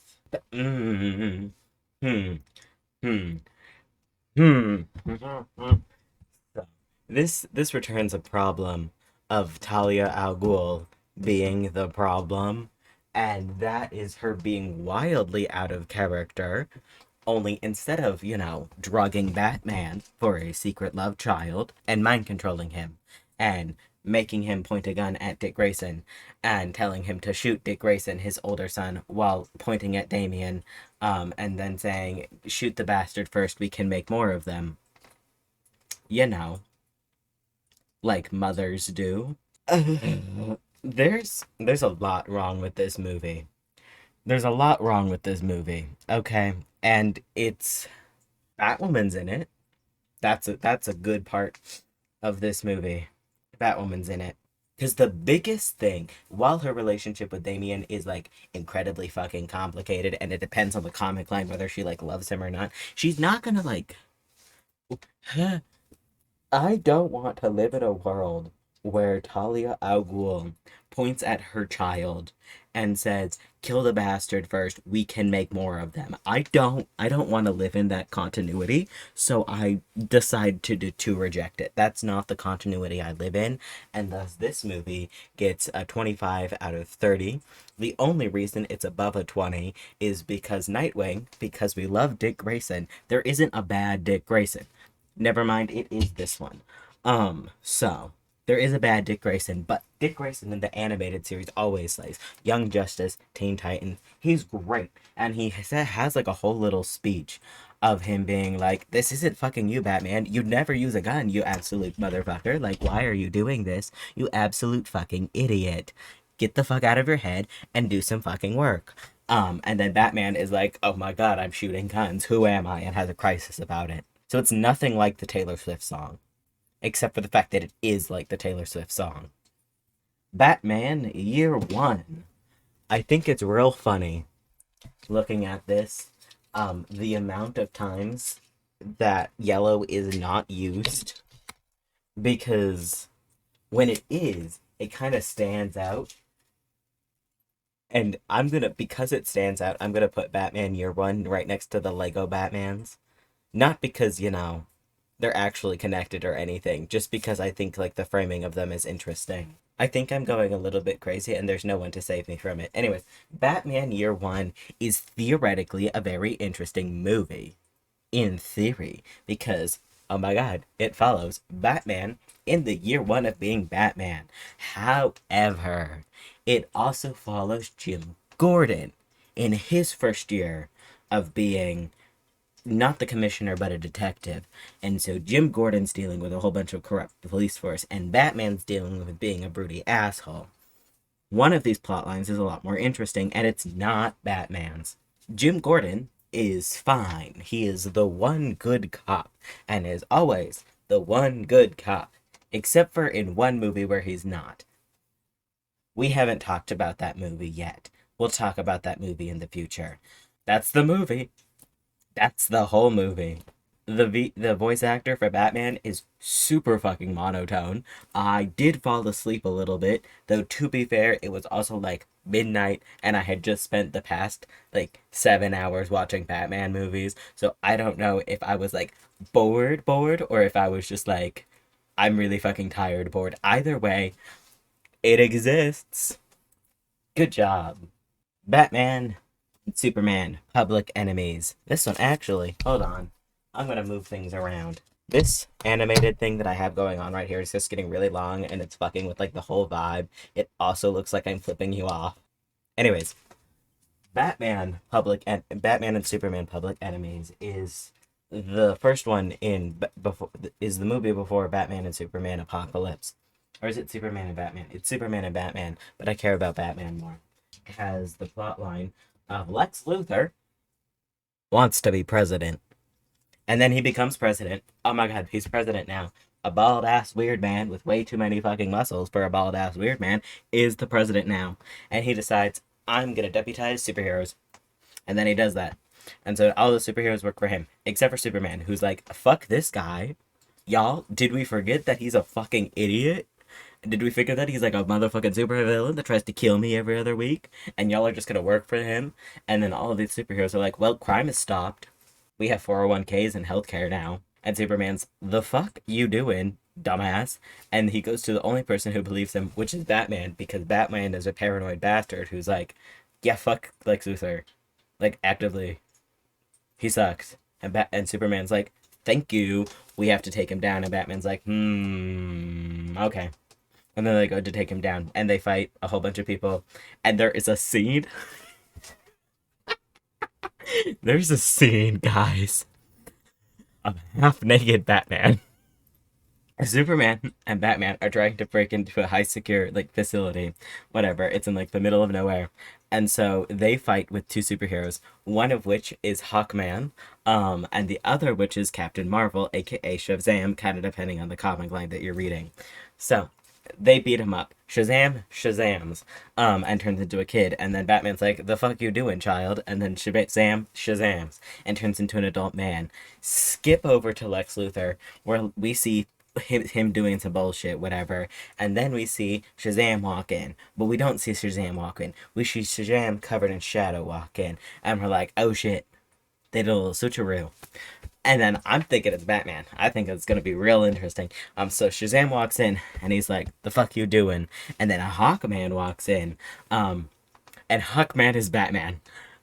So Batman has canonically fully stripped, put on Hawkman's clothes, which include a pair of pants, a weird little X thing, and a helmet. And so we have half-naked Batman. I don't know why this is so amusing to me. We see him all the time. I just think it's really fucking funny. It's like, I am the Dark Knight. No one will see anything apart about me except for my massive chin. And then he has to go undercover as another superhero. And he has the decision between keeping his face covered and his nipples out or being Shazam. And he chooses nipples out. Another thing that's super fun for me is that Alfred Pennyworth has a gun and he was willing to use it. And then Batman's like, the fuck you doing, man? It's me, Batman. And Alfred Pennyworth is like, god damn it, I wanted to use the gun. Superman versus Batman, public enemies, ends up getting like a 16 out of 40. Not because it's like a bad movie. I think it's really fucking funny. Just because it sucks as a Batman movie, just because there's no Bat Family members, there's no Gordon, there's barely Alfred, and there's absolutely no Robin. Starfire's there though. She has no speaking lines, and she doesn't really do anything, but she's there. And I am all for Starfire content. As little of it as we get, I am all for it. Ba-da-ba-bum-bum. Our next movie is the final one in the Lego movies. Gotham City, Justice League Gotham City Breakout is technically not a Batman movie. It's technically a Justice League movie. But it has Robin and Batgirl and Batman and all of the like Batman villains, so thus it's a Batman movie. It's also half set place in Gotham and half set place in Batman's weird ninja backstory. So the Justice League and all of the Bat fam bully Batman into going on vacation, and Barbara is like, "We're gonna go visit your old mentors," and Batman's like, okay, fine, I'll do that. Superman has Gotham.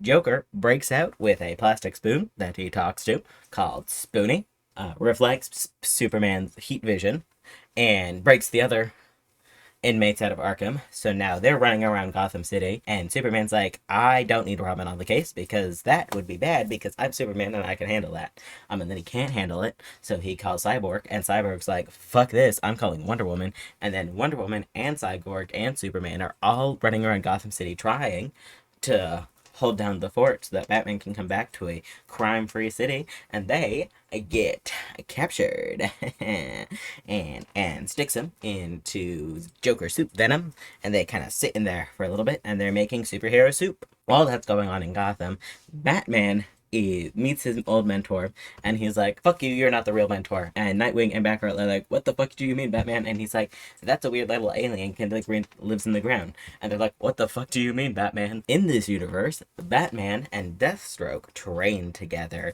and they were best friends. Best friends based on the fact that they were the only two people in the class, which is kind of terrifying and relatable, because I would also call someone, if I was in the class with only one other person, I would also call that person my best friend and worst enemy. Bullshit happens. Anyways, there's a secret underground society of slightly British, creepy little monster dudes who may or may not be fake creatures. It's kind of unclear. Anyways, they haven't been touched by the rest of the world, so they are completely pure and blah blah blah blah blah. And then Bane is there, and he and Deathstroke are mind controlling all of these weird little alien guys. That way they can get the ninja teacher to give up a secret technique, and the ninja teacher's like, fuck you, bitch. And Batman's like, I'll do it. But instead of giving it up all the way, he also implants secret dance mind control. It gets like a 20 out of 40. This is the breakdown. Tim Drake is in it, and he's competent, and the only way that Superman and Wonder Woman and Cyborg are able to survive being beat up by Batman's villain is because Robin is like, fuck y'all are dumb as shit, and saves the day, which is why we love Tim Drake as Robin, because he's actually the best. Oh, yes. Okay, this is, I'm gonna tell you right away, is a 40 out of 40. Gotham by Gaslight is probably one of the best Batman movies there is. Gotham by Gaslight is a Batman AU that takes place in Victorian times, where Batman is a Victorian man and Selina Kyle is a Victorian woman, and they're dressed like impeccably. Leslie, Dr. Leslie, the doctor, because I can say her last name, I can say it. Anyways, she's here. She's a nun. She gets murdered by Jack the Ripper, because that's what this movie is about. This movie is about Batman in Gotham fighting Jack the Ripper. Also, people think Batman is Jack the Ripper. He's not Jack the Ripper. Do you know who Jack the Ripper is? Jim Gordon, the police commissioner, is Jack the Ripper and has to be fought in a flaming Ferris wheel on the Gotham World's Fair by Batman and Selina Kyle. It's really fucking good. Hugo Strange is in there. He sucks, as always, but he does get ripped apart by a whole bunch of the inmates that he keeps in very questionable conditions in Arkham. And you know who are also orphans and also are in this movie and do things. They do things. Dick Grayson, Jason Todd, and Tim Drake. They're all here. Well, they're not all here because Damien's not here yet, but my boys are here. My boys are here. And they're orphan children, orphan little street children, and they're running around, and they have their personalities, okay? Because Jason Todd is willing to fight a man, and Dick Grayson is like, oh my god, don't fight a man, that's a dumb move. And Tim Drake is like, holy shit, I'm 5.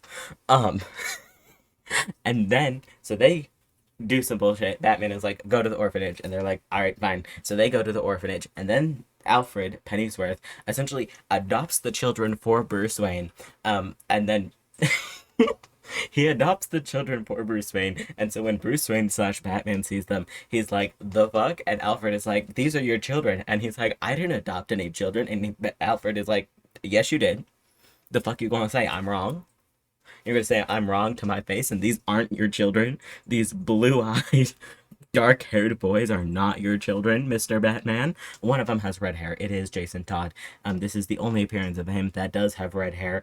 He questionably has red hair in the comics. It's completely uncertain. But he's here, and that's all that matters. He could have bright fucking pink hair as long as he's here. As long as he's here. So, he's here. Batman gets adopted by 3 orphans, and he has them, and Selina Kyle is a fucking badass. She has a slit in her skirt, and she pulls out a whip, and she whips Jack the Ripper. She fails to whip that. She fails to whip Jack the Ripper. So crazy. Harvey Dent is there. He's kind of in love with Selina. And Bruce Wayne is like, fuck you, dude. Anyways, moving on. And Selina Kyle is like, I'm really down for bad boys with a secret. There's a scene.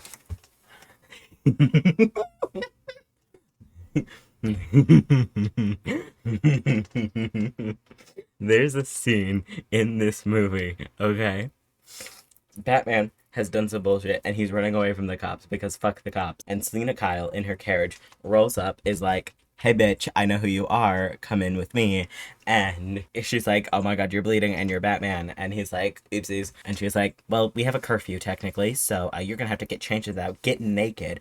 I have to also get naked, get on top of you, and we have to pretend like we were in this carriage. And then they get stopped by the cops, and the cops are like, shit. Anyways, moving on, and then they actually... It's so dumb. I love it. That's my favorite thing, and that's my favorite fucking trope in any kind of media, is the kiss to distract the cops trope. And they did it. They did it in this movie. This movie gets a 40 out of 40. It's the perfect Batman movie. Its only failure is that it's a Batman AU. I was on fucking top, and we finally had a good Batman movie. Finally. After fucking... like 30 fucking Batman movies. Batman and Superman fighting has always been like a really big thing for people because it's really interesting. You have a god amongst men who is deeply human and a human amongst aliens who is deeply alien. Superman is deeply human. Batman is a weird-ass fucking cryptid. That's the relationship. So it's very interesting when you see these two characters fight. Because Clark Kent is supposed to be, like, a lots of bronze, and Bruce Wayne is supposed to be brains. So it's kind of like a brains over bronze situation where it's like, who is actually able to beat one another?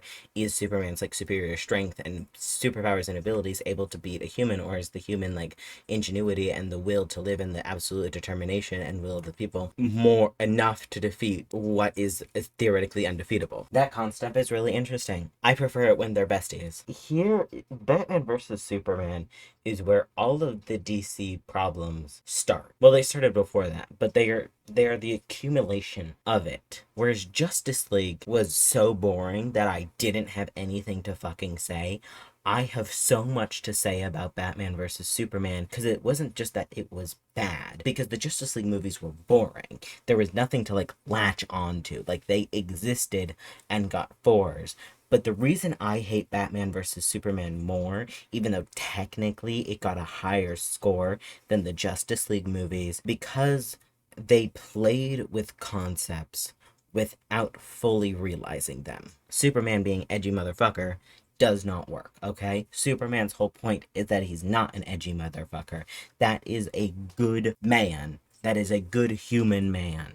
He is like a farm boy from Kansas. He is good. And it's not that he's pure. It's that he is genuinely good and human, and he cares and he's compassionate. And having Man of Steel Superman doesn't work because it's wrong, because Superman is not edgy.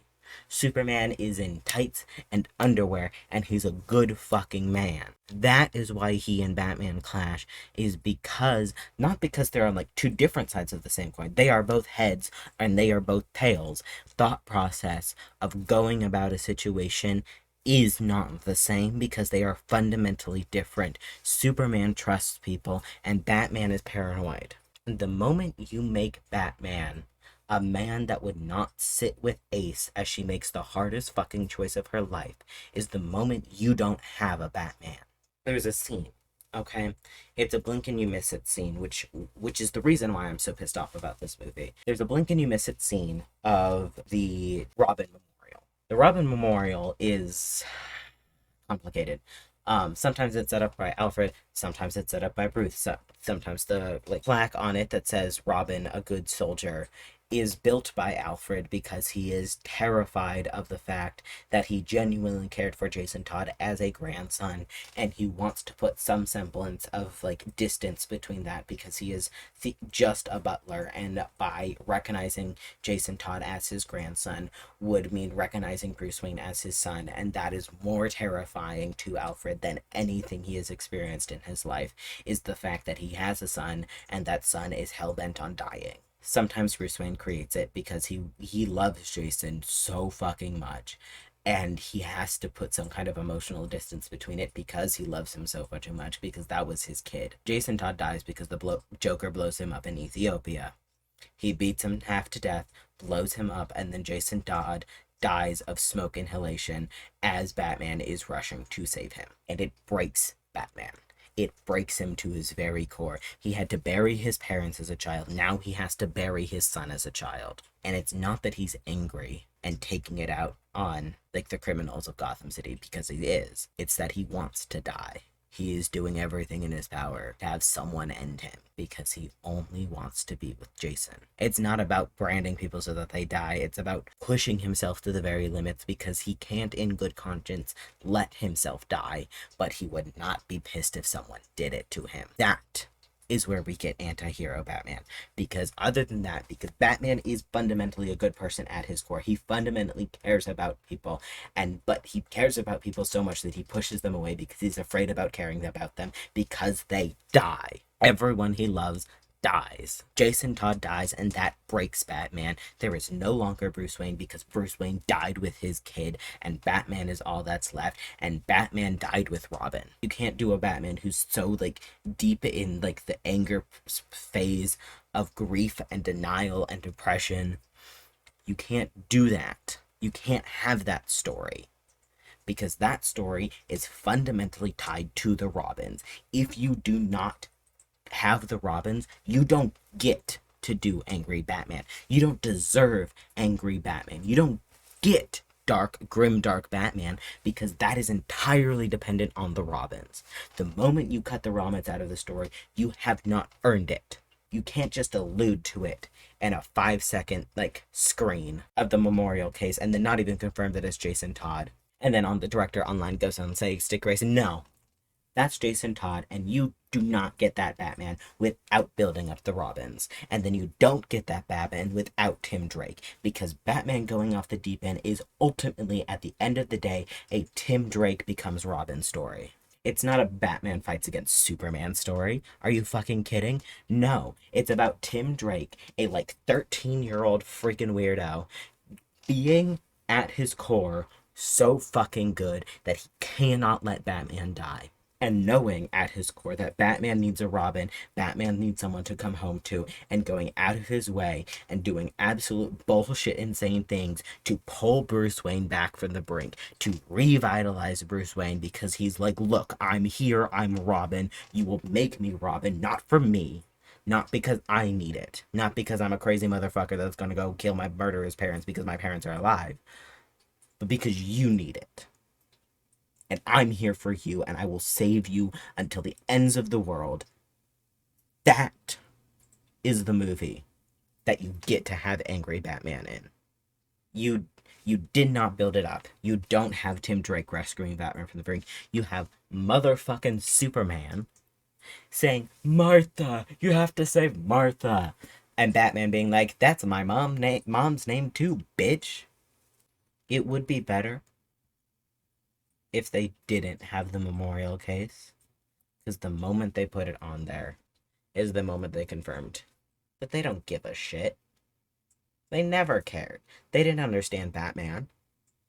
They don't understand who he was as a character. What they wanted, what Zack Snyder wanted, was an edgy, grim, dark motherfucker to feel better about himself for.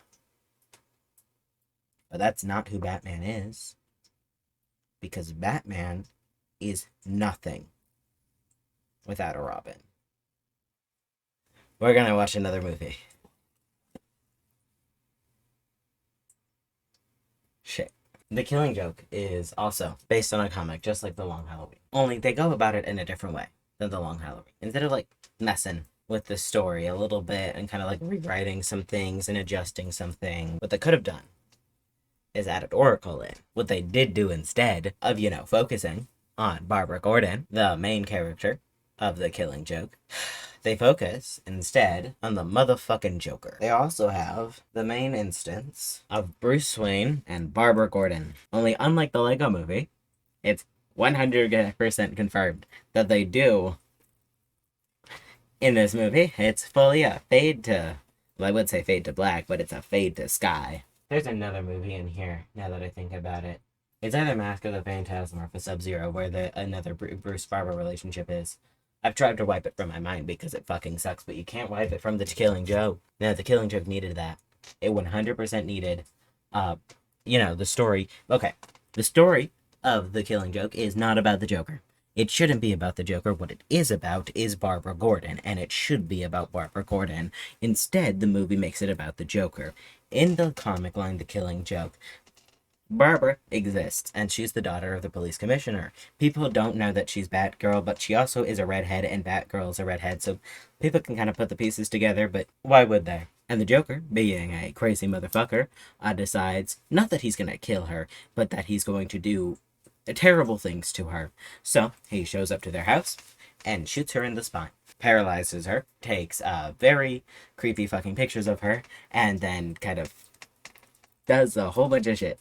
However, a result of that, after being paralyzed from the waist down and being put in a wheelchair and being unable to move, Barbara is like, fuck you, I'm not giving up Batgirl. I'm gonna become Oracle, not just a guy in the chair. Barbara Gordon is not just a guy in the chair. She is the woman in the chair. Capital the. Alright? She knows fucking everything. She sees everything. And she knows who you are, what you're doing, and what you're gonna do next before you even know. That is who Oracle is. She's a scary motherfucker. She is not just the person in the chair, but the person commanding everybody else because she knows everything. That is what a Killing Joke movie should be about. Barbara Gordon being a fucking badass. Both being a badass when she has legs and being a badass when she's in a fucking wheelchair, because being in a wheelchair and being disabled does not make you any less of a badass. What the Killing Joke instead is about the Joker's tragic backstory. Woo! Yay! He was, apparently, a comic. It wasn't doing too well, so he turned to crime, became the Red Hood, and then bada bing, bada boom, acid. He also had a wife. I love having Joker backstory, because, the Joker is in desperate fucking need of a backstory that they needed to make 2 motherfucking whole movies about. The Joker gets 2 movies. 2 fucking movies about him. And all of these ones. And also mentions in the Suicide Squad. The Joker has like 6 fucking live action appearances, and the Robins have 3. 2 of which are in the Titan series, which no one watched, and it sucked. And also, they canceled, the Batgirl movie. So we're not even gonna get live action Barbara Gordon. Doing Batman versus Superman back to back with The Killing Joke is painful. I know there's good movies coming up, alright? There's the Teenage Mutant Ninja Turtles, and there's Batman vs. Harley Quinn, and then there's Under the Red Hood. Hello. What can only be described as the finale of watching all of the Batman movies. Batman vs. TwoFace is a movie dealing with the Adam West Batman from the original miniseries. It does have Dick Grayson as Robin. He is in his tiny little booty shorts. Catwoman has the wildest motherfucking eyebrows we've ever seen on Catwoman yet. Its plot involves Hugo Strange, wanting to extract all of the evil from the major Gotham supervillains with a not evilinator. You know, Dr. Doofenshmirtz style. He puts everybody in it. The Joker's there, of forces. We do have an appearance of Harley Quinn as Dr. Harling Quinzel. We love that for her.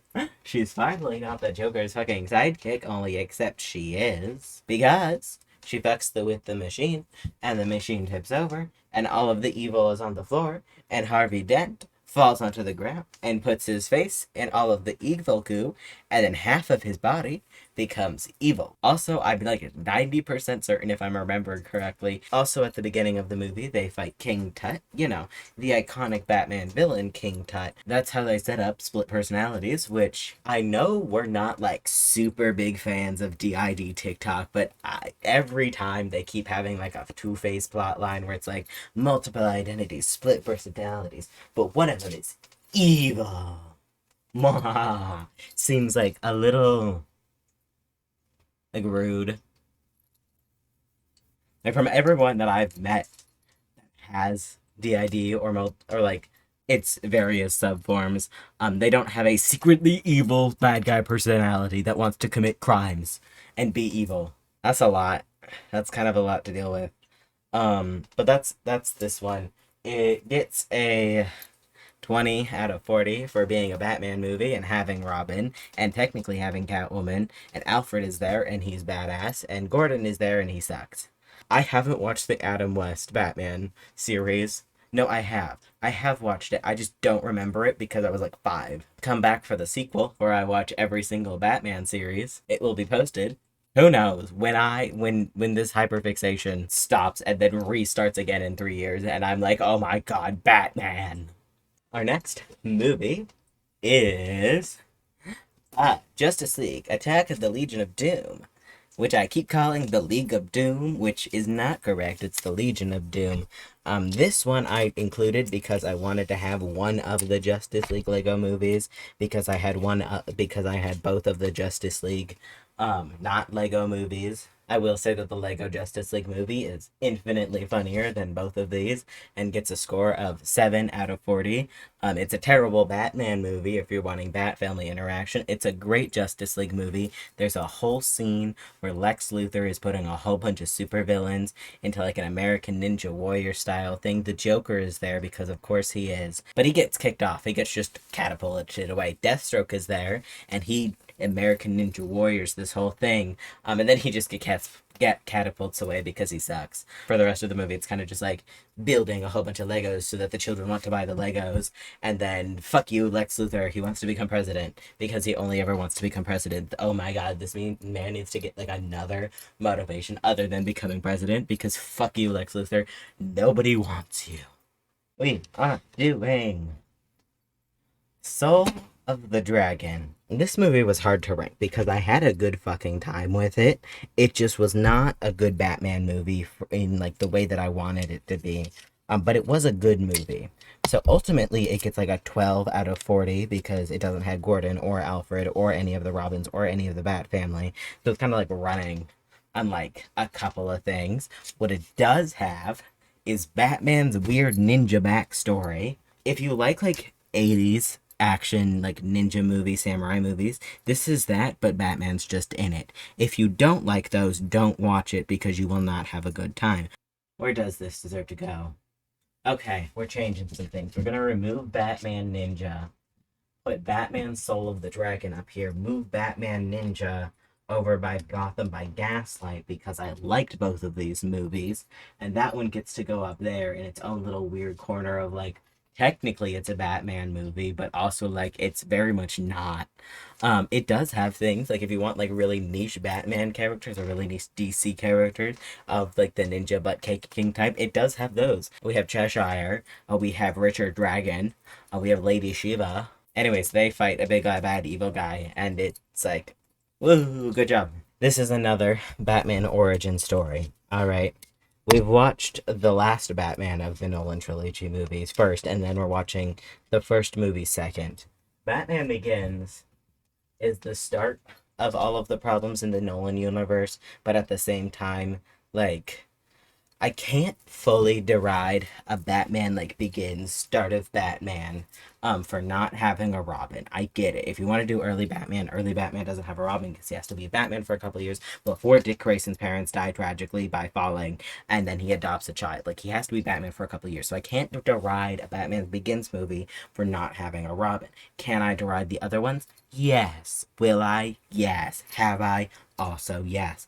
So Batman Begins gets that as a pass, but it doesn't mean it gets any points for that because it doesn't have a Robin, so it gets no Robin points.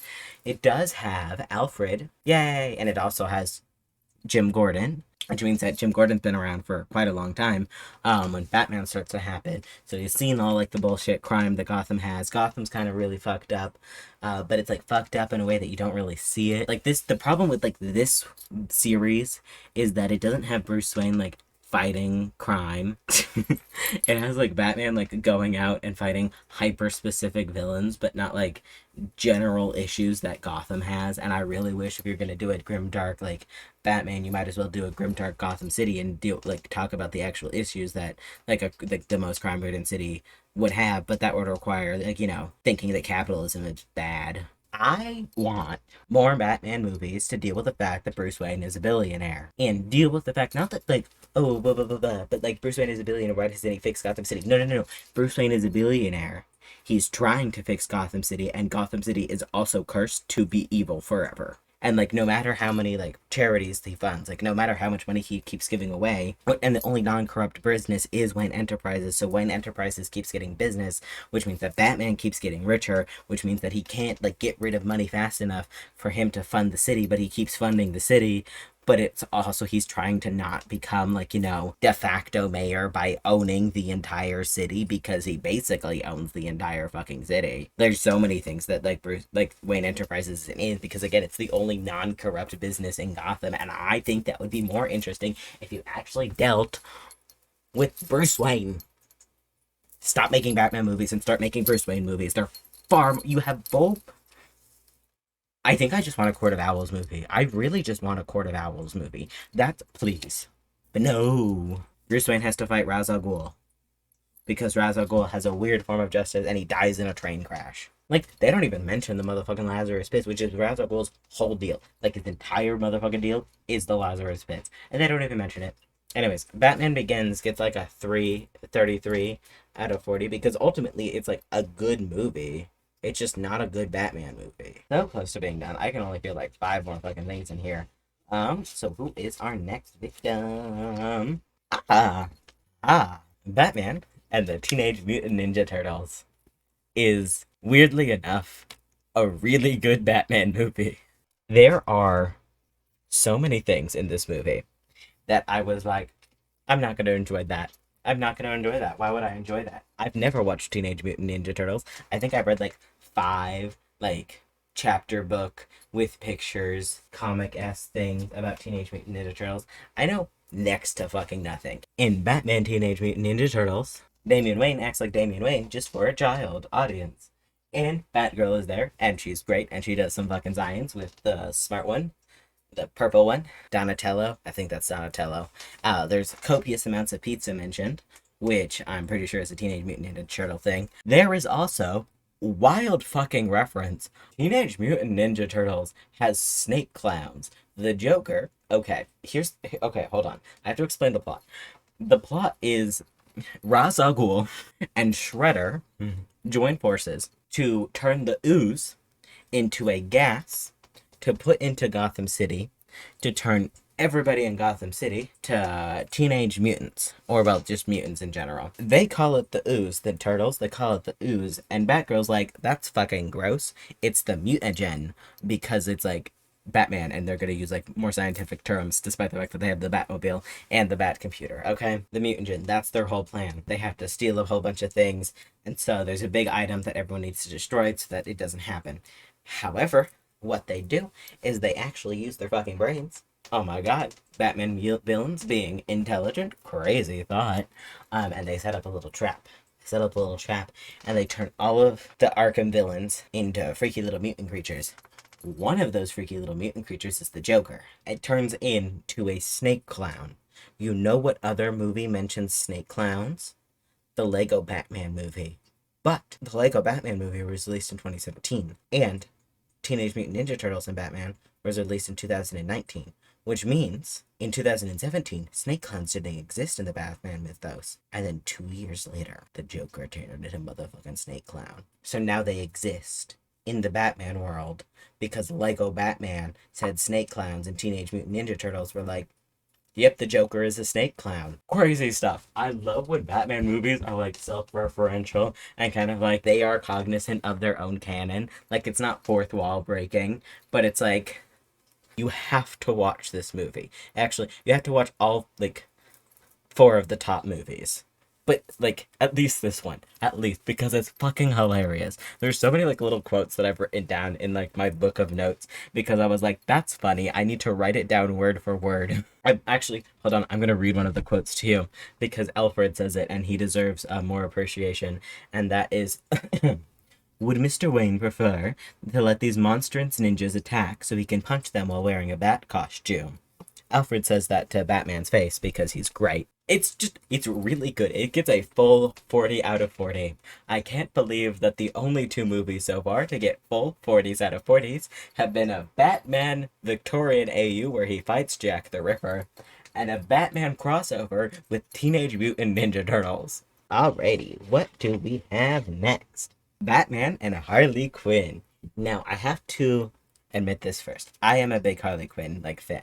I think she's really fucking interesting, and she's great when they remove her from the Joker. The moment they... My lighting! Okay, what color was I at? Yeah? Yeah. Batman and Harley Quinn. Batman's great. Harley Quinn is great whenever she's removed from the Joker. The moment you stick her with the Joker, it's like, the fuck, dude?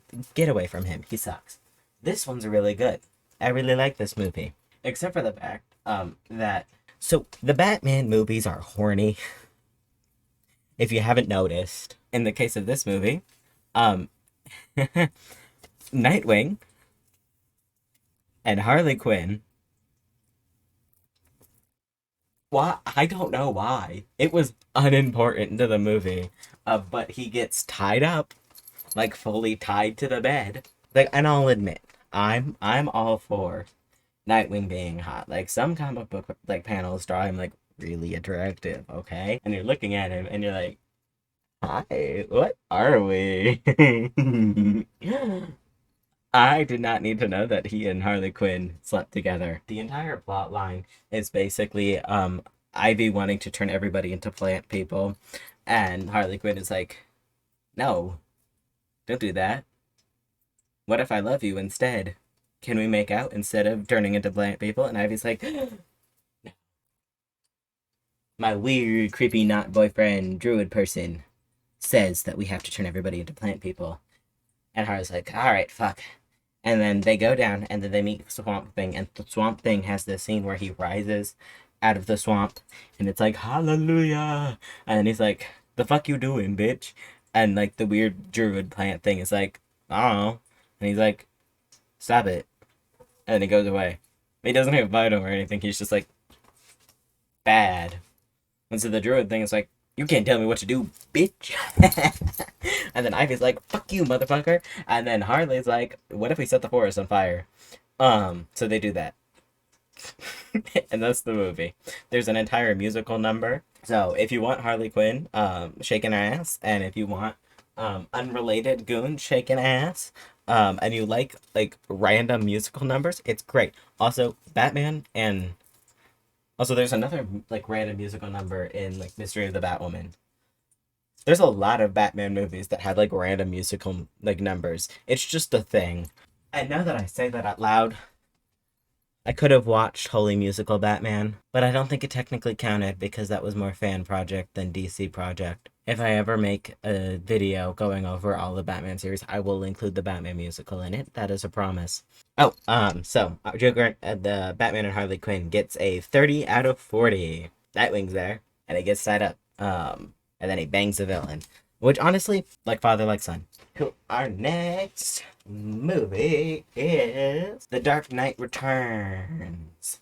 Not The Dark Knight Rises, but The Dark Knight Returns. This is a two-parter movie, which is kind of fucking nuts. I didn't end up liking this one. I believe it got like a 20 out of 40, for a couple of reasons. Theoretically, this should be what I want in a Batman movie. It really should. But it ends up not being what I wanted just because there's a Robin heavily featured in it.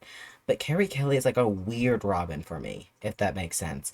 Because she's not one of, like, my Robins growing up, but like she's always kind of been there, but like everyone's like, The issue is that she's not really included in a lot of other Bat Family comics, so all of like my context for her is like zero. So I don't know if she's good or if like the portrayal of her is like accurate, because I've never read like the main comic line series that this is based on, just because I was like, I'm very biased when I read my comics. Like, I read for a character, and that character is the Red Hood, and I'm not even ashamed to admit it. That's fully what it is. I have a lot of opinions about the Red Hood comics and a lot of opinions about the Nightwing comics. Oh my fucking god, did you see that there's a comic called Nothing But Nightwing on I am so pissed about it, and I read it, and I don't fucking like it. But yeah, let's make another fucking, like, ew, he's blonde. Why the fuck did you make him blonde? That has nothing to do with the Dark Knight Returns. Other things that happen in this movie, and not the random fucking Nightwing comic, the Cold War and Reagan are in this movie. I don't know what I was expecting, but it wasn't the Cold War. And it also wasn't Ronald Reagan. Quite frankly, I would rather take Lex Luthor as president over having another appearance of Ronald Reagan. Where do I put this? Wait. There's 3 movies left. Now that I've realized which 3 movies we have left, I'm a little bit terrified of what order that I'm going to pull them out in, because I don't know what way is a good way to talk about them. The Batman, I was excited for it. I really was. Because I'd seen Robert Pattinson in other things other than Twilight, and I was like, I mean, he's really good in those, so I'm kind of like excited to see what they do with this one. Because they didn't have the Joker. Trust when I was excited that I was excited for the Riddler. I really was. Anyways, the Penguin series came out, and if you have watched that, it's really fucking good. Anyways, talking about the Batman. So the Batman starts off at brand new, like a new universe, because we've ignored the DCEwww and decided to restart all of that because all of it fucking sucks.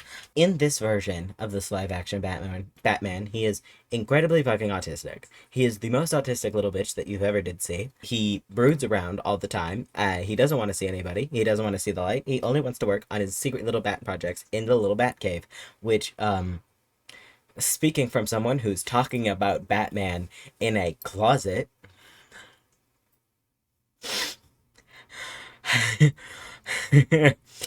I think one of the signs of autism should be liking Batman. I think that should be in the DSM-5 because it's a sign this man is autistic. And he is my favorite fucking Batman of all of these. Because he's just sad. He's a sad, lonely little man. He has no friends. He's terrible at social interactions. He doesn't know how to talk to his not dad / butler / dad. He does not know how to talk to pretty ladies. He keeps saying shit to Selena Kyle that makes her mad and is like, why the fuck you mad? I love him dealing with the mob by, like, the mob having to kind of respect him a little bit because he is, like, the richest person in all of Gotham, but also the mob being like, fuck you, bitch. You don't have any motherfucking power. And then Bruce Wayne being like, I am the richest person in Gotham, and then being like, okay. It now means that he realizes that he's the richest person in Gotham, and he could have a lot of power, so I want them to explore more of the Batman as Bruce Wayne. And this one, I really want to have Robins. Please give him Robins. Give this sad, pathetic, lonely little man a million motherfucking children that he does not know how to deal with because they're all traumatized. Because this Batman, Robert Pattinson's Batman, is absolutely the kind of person who would see someone get, like, stealing the tires off the Batmobile and be like, I guess this is my kid now. That's great. That's everything I want in a Batman. That's everything I want. And we have it with Robert Pattinson, and they're taking fucking forever to release more Batman content with him. Give me more of this autistic little man. I need it. Carnally. There's 2 movies left. Both of them are Joker movies. The Dark Knight is the second movie in the Batman trilogy, dealing with Heath Ledger's Joker, who is widely regarded as one of the best Jokers. They're fully correct. Heath Ledger's Joker is a very, very, very interesting take on the character, but because it feels like he fully understands the character. You have been listening and paying attention and not falling asleep through this I watched every single Batman movie video, which honestly, good on you. Take a nap. You deserve it. The biggest issue I have with the Joker is the motherfucking backstories. I don't need to know where the Joker came from, okay? Every backstory for this bitch is bad. None of them are good enough. The Joker is only good as a villain when he is terrible. Let's talk about Jason Todd. Let's talk about Jason Todd because the Jason Todd movie is next because there's no other movies to watch. Jason Todd ran away from Bruce Wayne because he realized that his mom was not his mom, but his birth mom was actually Sheila Haywood. So he wants to go meet her because he's having issues with Bruce Wayne because Bruce Wayne benched him because he may or may not have pushed a bad man off a building. He did not push a bad man off the building. The bad man jumped off. But Bruce Wayne is a little bitch who does not know how to use his words and only can do is say to you actions and can't really tell his kids that he loves them because that would require him dealing with his feelings, okay? That's why I like this sad, pathetic little man. Jason runs away. The Joker beats him up. While he's in the process of beating Jason up, he's like, oh shit, this is probably really bad. Batman is going to kill me. So what he does is blow Robin up. A normal course of action. Oh, Batman's gonna kill you for almost killing your kid with a crowbar? Great, blow him up. That's not suspicious at all. And then he realized, oh shit, Batman's gonna kill me. So he runs away to become an Iranian ambassador. That way he can get diplomatic immunity. And Batman's like, fuck you, I'm gonna kill this bitch. And the Joker is like, ha ha ha ha ha, I'm gonna die.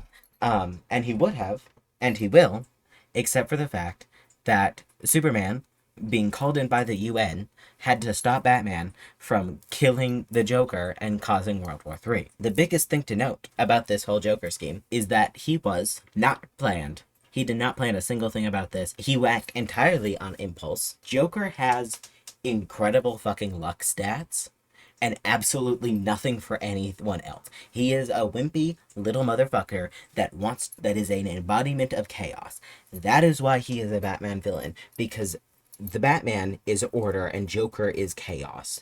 But the thing is that he can never be a foil to Batman because he sucks at planning. And the Dark Knight shows that because he thinks, oh, Gotham is going to blow itself up. And then his whole plan fails when Gotham does not kill each other. He's smart enough to take advantage of situations, but he's not an intelligent man. The moment you make him a scheming motherfucker, the moment you no longer have the Joker, that's just the fucking Riddler in clown makeup. The Joker exists to torment the Robins, to push Batman to his brink. The Joker is there to be the one person that Batman will and has crossed the line for. Batman says no killing. Joker says, I'm gonna kill your fucking Robins. Batman says, no the fuck you don't, bitch, and tries to kill the Joker. My cat just ran out of the closet. Anyways, tries to kill the Joker. That would not happen without the Joker killing Jason Todd, aka Robin. The Joker is there to fuck with the Robin. The Joker is there to turn Tim Drake into Joker Jr., to fuck with Batman. The only way that the Joker is able to get to Batman is through the Robins. The moment you remove the Robins, the moment the Joker has no teeth. Even then, because the Joker has been in so many motherfucking movies and series, he continues to lack any bite he could have had because he is ultimately, at the end of the day, boring. The Joker is not interesting as a Batman villain because he has no true motivation. His motivation is chaos. Every other Batman villain has a motivation that you can, in some way, understand. Has a motivation that in some way you can relate to. They just go too far. They take it to the extreme. Just like Batman. The moment you give Joker a motivation, the moment you give Joker a backstory, he no longer becomes the Joker. The Joker is not supposed to be understood. That is what makes him the Joker. That's what makes him Batman's foil. But because people have overused the motherfucking Joker, he's uninteresting. His entertainment value has dropped because he's boring. We've seen him too many times. Chaos only is interesting when it is chaotic. Chaos is only interesting as a villain when you haven't seen it a million times before, but we've seen so many iterations of the Joker that it is no longer interesting. There is no take on the Joker that hasn't been done before. There is no take on the Joker that will ever be interesting. The last Joker should have been Heath Ledger's, because he's the one that made everything fucking worse. Because all of the live actions are either trying to match him or be something completely different, and all of them fail. The only reason the Joker can't die is for people to be able to make more Joker comics. But I want him to die because I am bored. 45 movies later, we have the one that started this obsession. I've waxed poetic about Jason Todd many, many times, and I will do it again, and I have done it again. I am in love with this man. I am in love with this man, and I want to kiss him on the mouth. I find Jason Todd to be the most compelling Robin of all of them. He is from Crime Alley. He steals Batman's tires, hits him with a tire iron, runs off. Batman is like, well, I guess that's my kid now. Gives him Robin because Batman's way of affection to his children is giving them superhero identities, partly because they would fight crime without him, and that's a way for him to, like, keep an eye on them, and also partly because that is the only way that he knows how to show his affection and care for someone. Jason Todd is an incredible Robin. He's good and kind and funny and charismatic, and he's a little shithead, and he is as close as you can get to, like, Bruce Wayne having a child, because Dick Grayson and Bruce Wayne had a really complicated relationship where Dick Grayson loved his parents. He did not want to have a dad, but he also did want to have a dad, and that, like, made him a ward and not Batman's son. And Jason Todd was Batman's son. He was adopted by Batman, which made him, like, have a whole, like, rift with Dick Grayson and everything. Finds out that his birth mom, who he loved, Catherine Todd, was not in fact his birth mom, and his father was lying to him, and that Bruce Wayne, Batman, knew and didn't tell him. So he freaks the fuck out because he's just been vetched for maybe not or maybe have pushing a very bad man off of the side of a building and not regretting it. So he goes off. He runs off to go find his birth mom because he wants a parent that will love him. And in that, he finds out that Sheila Haywood has been working for the Joker and sells him out. And then he gets blown up and he dies of smoke inhalation, and Batman is so close. He was so close to saving his boy. And then he comes back, and no one knows how or why.